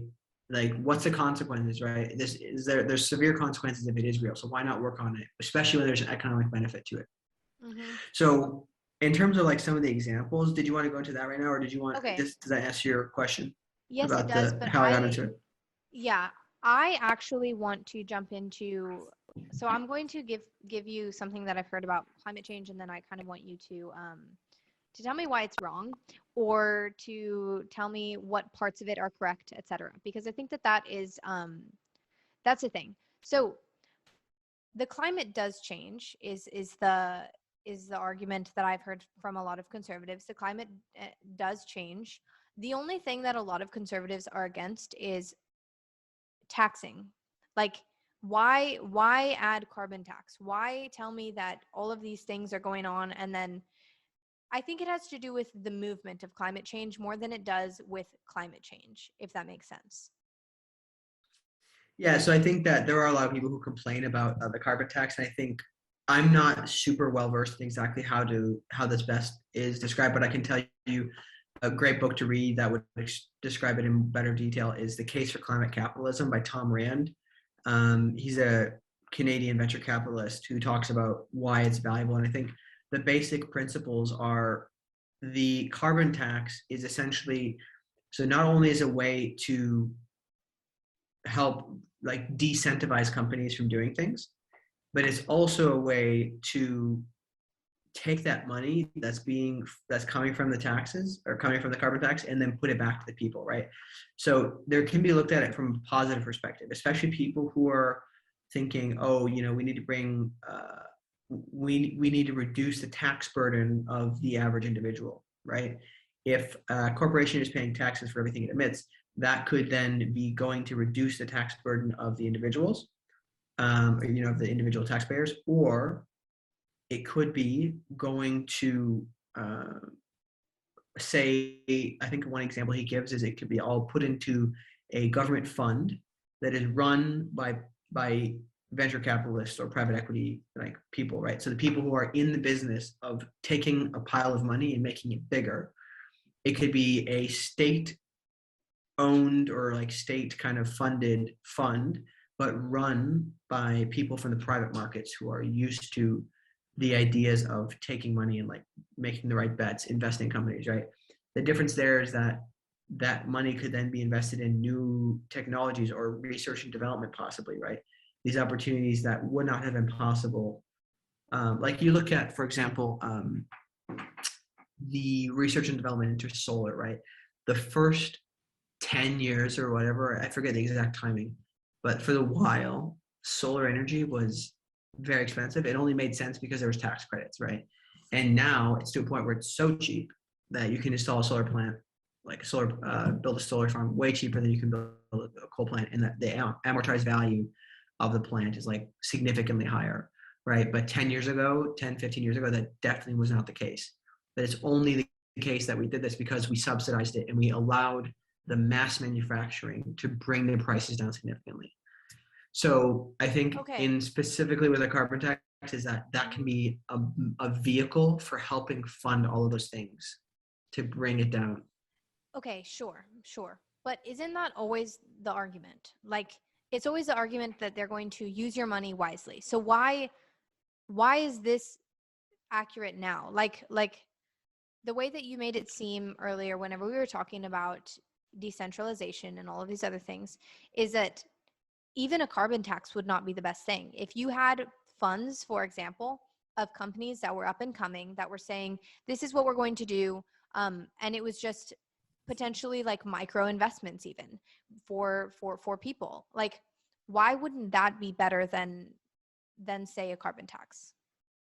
Again, I'm not necessarily one to speak specifically on whether there should or should not be a carbon tax, but I would say that if that was done, I think that the best way it would have to be done is that the carbon tax would be collected and then administered back into the market in some way, shape, or form. That, say for example, it goes to improve infrastructure, right? So it's like it's going to help improve society as a whole for another reason. Or, and again, I'm by no means saying that the government is good at using money. They're so terrible at using money. I think that PPPs, public-private partnerships, definitely need to become more real, and I think that they will become. I think in the immediate future, again, disregarding decentralization ideas because they will take a while. PPPs are valuable and need to happen more often. And what are those? It's public-private partnerships, right? So between the government and private sector, and I think that would be the best way, right? Like the idea of taking and putting that carbon tax money into several different funds, and then you would have people who are selected, and I don't know how they'd be selected, if it'd be just like a nomination or if it would be a voting situation, but getting these people who know what they're doing, who've been in finance for a long time, who know how to go make bets in companies and they know how to multiply that money, would then go and minister that and like make bets in these companies and fund them. Again, the reason is it's trying to do something valuable with the carbon tax while still decentivizing emissions, right? If a government is putting a tough enough carbon tax that it makes it difficult for the business owner, innovation will likely spur quickly, right? And half the thing is the carbon tax would be very unreasonable if it was impossible to change the emissions. There's so many technologies out there that can actually be implemented within months to actually reduce those to little or none, those carbon emissions. That's why it's reasonable. Okay, so I hear what you're saying, and I don't disagree that if a tax was put onto companies, then companies would obviously be more incentivized to go a different route. But wouldn't the same thing happen if you had individuals who, well, if you just had a society that really valued growth and the climate enough, like, and the world, like there are But you have both. You have both happening already right now, right? That's yeah. the other thing. That's to me why I'm very interested in the intersection of ESG and blockchain technologies, because the whole idea of ESG is transparency on everything, including your data, right?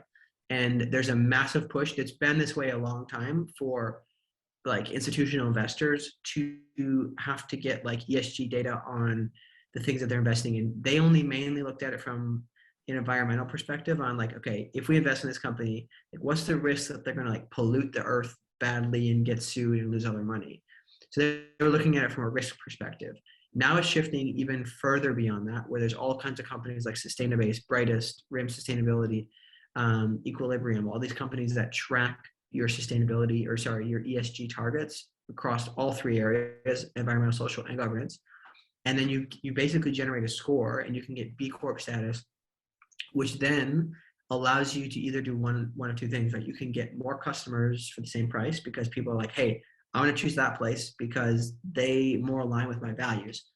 Or you can charge a premium because it costs extra. Like there's an example I have on the podcast of this guy who, when they renovate buildings to be smart buildings and to have like a lower carbon footprint, they can rent them. Not only do they save money on the operations of the buildings by like sometimes 25 to 30%, somewhere in there, they also rent the buildings out for 25% more. Like the leases are higher. Interesting. So it's like, Okay. why wouldn't buildings do this? Why Yeah. wouldn't people do these things?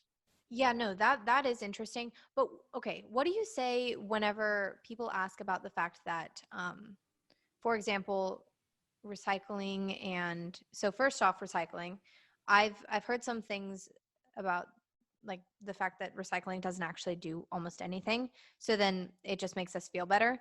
That, and then also second, whenever it comes to pollution, the US is actually very, very low on pollution in comparison to something like China, right? So then, Not significantly, okay, especially if you explain take that. into account the U.S. government or the U.S.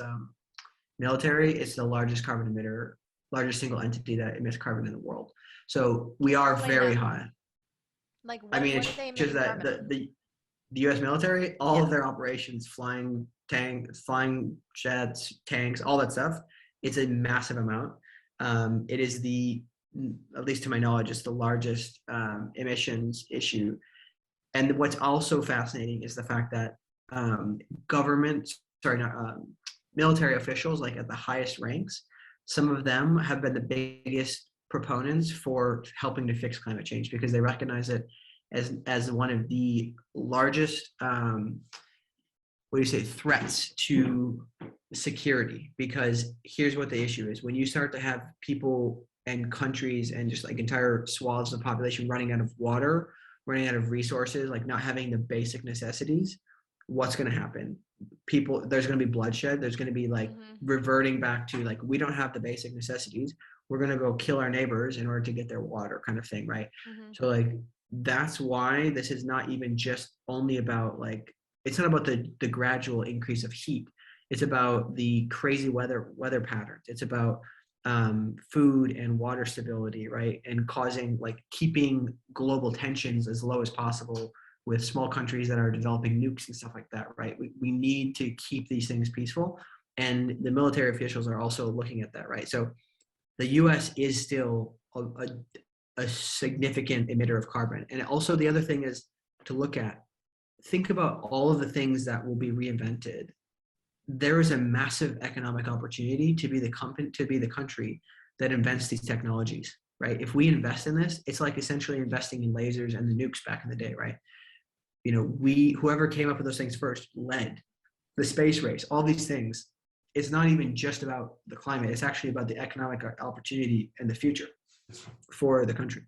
Okay. So why is that, why is it necessary that this be a movement though? Like Amazon was built without a movement. Facebook was built without a movement. All of these huge companies were built without any help from any government or anybody telling them that they had to do anything.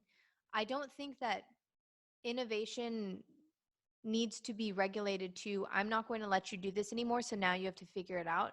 Because that's whenever you get like, Yeah, no, I agree with that. And that's like my my debate all the time was like I hate the idea of government and regulation in general, but I think that there is obvious reasons. Like you look at, you could argue the same thing about why did the government, why did Eisenhower do so much to create the interstate system? That was government subsidized, right? And as a result, we have cars, like we have shipping, we have all these things. And there's so many examples where you can say, okay, if the government should just not have any involvement, fine, I'm fine with that. But the government it does and will have involvement. So why not use it in a better way? And the other reason is if if this situation is as dire as we say it is, as the scientists are predicting, okay, but they've been that's why there's predicting things urgency. forever. Correct, they have been, and like that's the thing, that we don't know if they are or are not right entirely, because there's only so much ability to predict things. However, there's very obvious evidence on the massive and very, very rapid increase of carbon emissions year over year in the past 50 years, right? Like they've been predicting this for about 70, 50 years, something like that. Mm-hmm. And like they were somewhat wrong, but they're also not entirely wrong. Like they're relatively close. I think their models were off, but we do see the increases, and it's going to continue. Now, again, my thing is that, not being a scientist, how do you predict what's actually going to happen in terms of the weather patterns, et cetera? I don't know. I'm not somebody who's qualified at all to speak on that.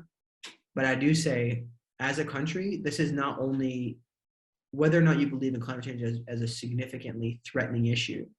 I would say if military personnel in the top ranks of the military are concerned about this, I personally give it even more credit than I did before, because I consider them to be some of like the most smart and reasonable people, typically, people in the military, at least in the U.S. military. That's my estimation. Maybe I'm steaming them too high, but I would say that if they have an issue with it, and if they think it's a global like national security threat, then I think that's one thing to consider. Of course, if climate change is really as bad as we say it is, then we need to act quickly. And also, there's a massive economic opportunity for us as a country, to come together. And again, I don't necessarily agree with the idea of trying to spur things, and saying that, oh, Amazon, these different companies only succeeded by nature of themselves. They weren't forced to grow. But at the same time, there was definitely incentives, right? There's how many cities and states lobbied to get Amazon to come build a warehouse there, right? They like, oh, we'll cut you a special tax deal, like all these things. Like the government is always meddling in things, and they're going to continue meddling things. So why not meddle in a way that hopefully has more possibility of generating better results for the broader things? Because like this is another thing you need to think about is from the economic opportunity, the jobs that will be generated from this are insane. And there's like, you look in California, for example, there's a company I interviewed out there called Mighty Buildings, and they have this material that they can 3D print homes, and they're actually very nice homes. Like when I thought 3D printing, I thought like a really crappy concrete structure, but it's very, very nice, kind of like in-law flats or whatever you call them. And all of the shavings that get cut out when they route this thing, like build it, they go right back into the machine and can be rebuilt. Now this solves issues of labor shortage in California. There's no people to build houses, right? So they need to have things like this, and that's going to continue to be the case. I think there could be an argument to be made on immigration and getting more immigrants to help like build these other jobs, but that's like another topic. So I also saw that the first Habitat for Humanity home was built by a 3D printer, and that was really, really cool, because if that could cut costs and do a ton of good, like I'm totally down for that. Okay. So this conversation has lasted so long, and I definitely want to have you back on. I think that I need to do a little bit more research on climate change and really have a conversation with you about this, because I think that this is a huge topic. This is one of the biggest topics that is divisive today. And if I can throw out all of my questions at you and throw out all of the potential misconceptions, or we could just dialogue about what people do and don't agree on, then maybe we can come to a pretty cool understanding of this, because I would consider myself more on the lens of I agree that sometimes people pollute things and that it's not good for us, but I definitely want to see more of the science behind all of the climate change, all of the scientists saying that this is what we're going to predict. um yeah, and kind of like I think I'd do a little bit more research into how governments would go about that, like what it would look like, um competition versus incentivization, all of that kind of stuff. Yeah, I think there's a lot of things you can look into. And again, as it comes to science, I'm definitely not the person to talk about it. I'm Mm-hmm. non-scientific. I only understand concepts. But to give maybe a couple more examples, like one that I think is particular. There's two that are particularly interesting, like to consider to wrap things up here is like, and the reason why I'm super interested in climate tech in general is there's a company called Carbon Cure Technologies, and what they do is they, after this carbon has been captured, they don't capture the carbon per se, they buy it from somebody else who's captured it. They, at concrete plants, now by the way, quick stat is that concrete is a massive carbon emitter globally. We pour enough concrete every year, or sorry, every day. Was it every day or every month? That's the equivalent of New York City. It's like an exponential amount of concrete being poured every day. They take this carbon and at the concrete plants where it's mixed, they put the carbon into, like, they infuse it somehow into the concrete mixture, reducing the amount of cement required. Cement is the biggest emitter. So when they do that, they reduce the emissions of the concrete by 15%, and they make the concrete about 20% stronger. And it costs the same amount of money. So you're reducing carbon footprint, stronger product, and it's the same cost. So like companies like that are on scale changing things are crazy. Like there's, and by the way, to implement it, there's no, like the cost is super low. I think that an install in a day, they don't even charge for that because they just charge the ongoing like maintenance fee, right? So the business model is such that an operator literally has nothing to do different.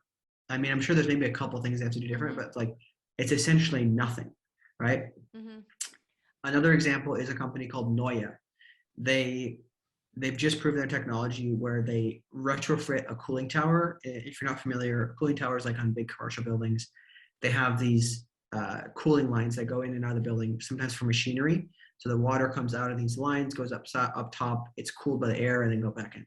They retrofit these cooling towers with a chemical mixture, some kind of chemical engineering, again, beyond my head. It captures carbon into this liquid, and then it gets eventually taken off again as a liquid format in carbon, which they're able to then sell to other vendors, right? At the moment, it's not ideal. I think they're maybe selling it to like, beverage companies or whatnot.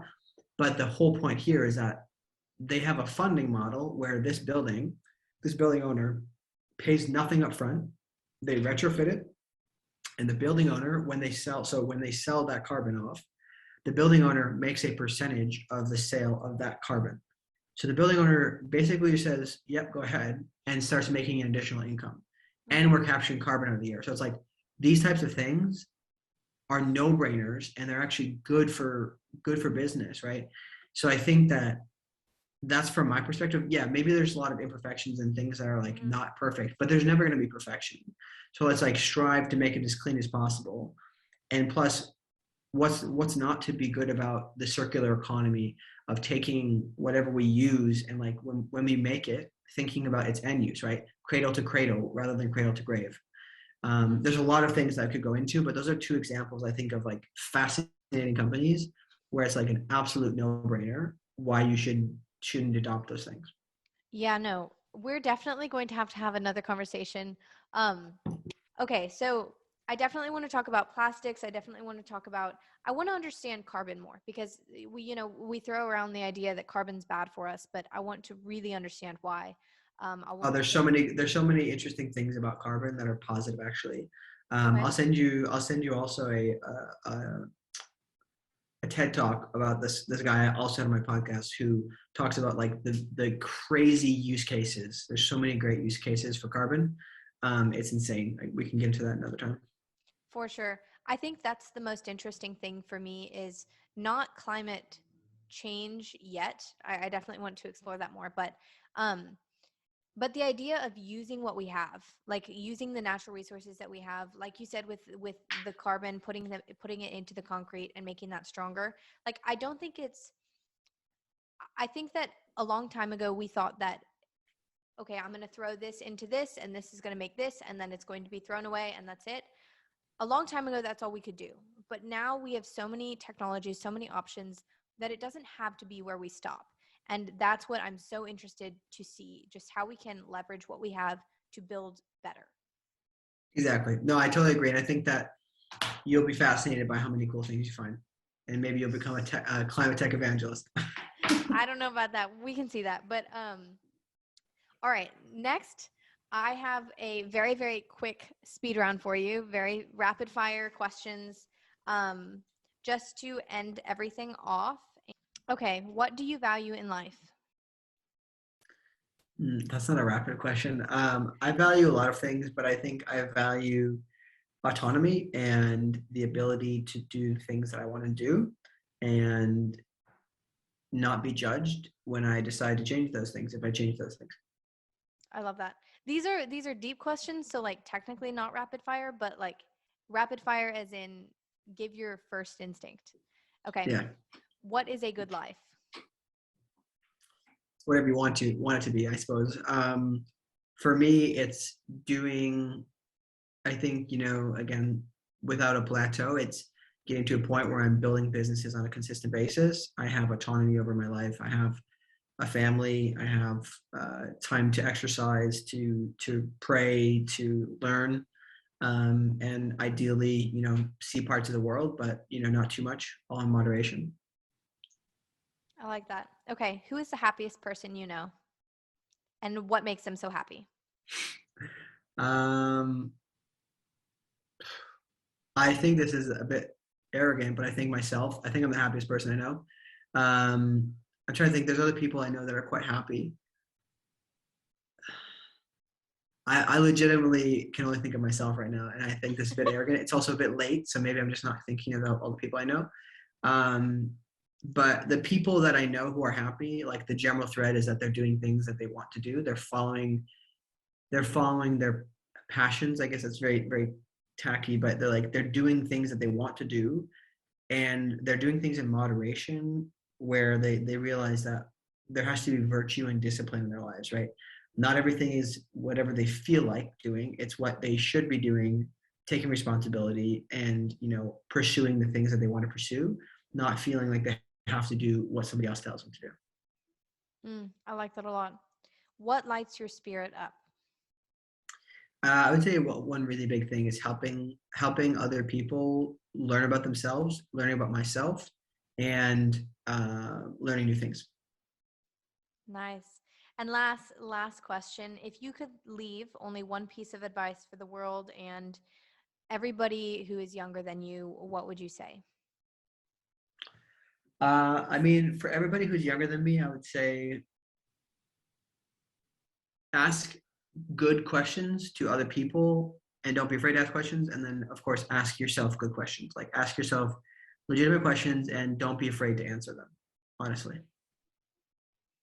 All right. Well, that wraps up our episode. Silas, I honestly so hope to have that next conversation with you about climate change because I don't know enough, and I feel like what I know is what I've been told, and that's not good enough. So I would love to have this conversation with you next time. I hope that you found this episode enriching. I would love to hear your thoughts. If you would like to write a rating or a review, that would be fantastic. You can also follow me at Podcast. I'm looking forward to our next episode. Cheers.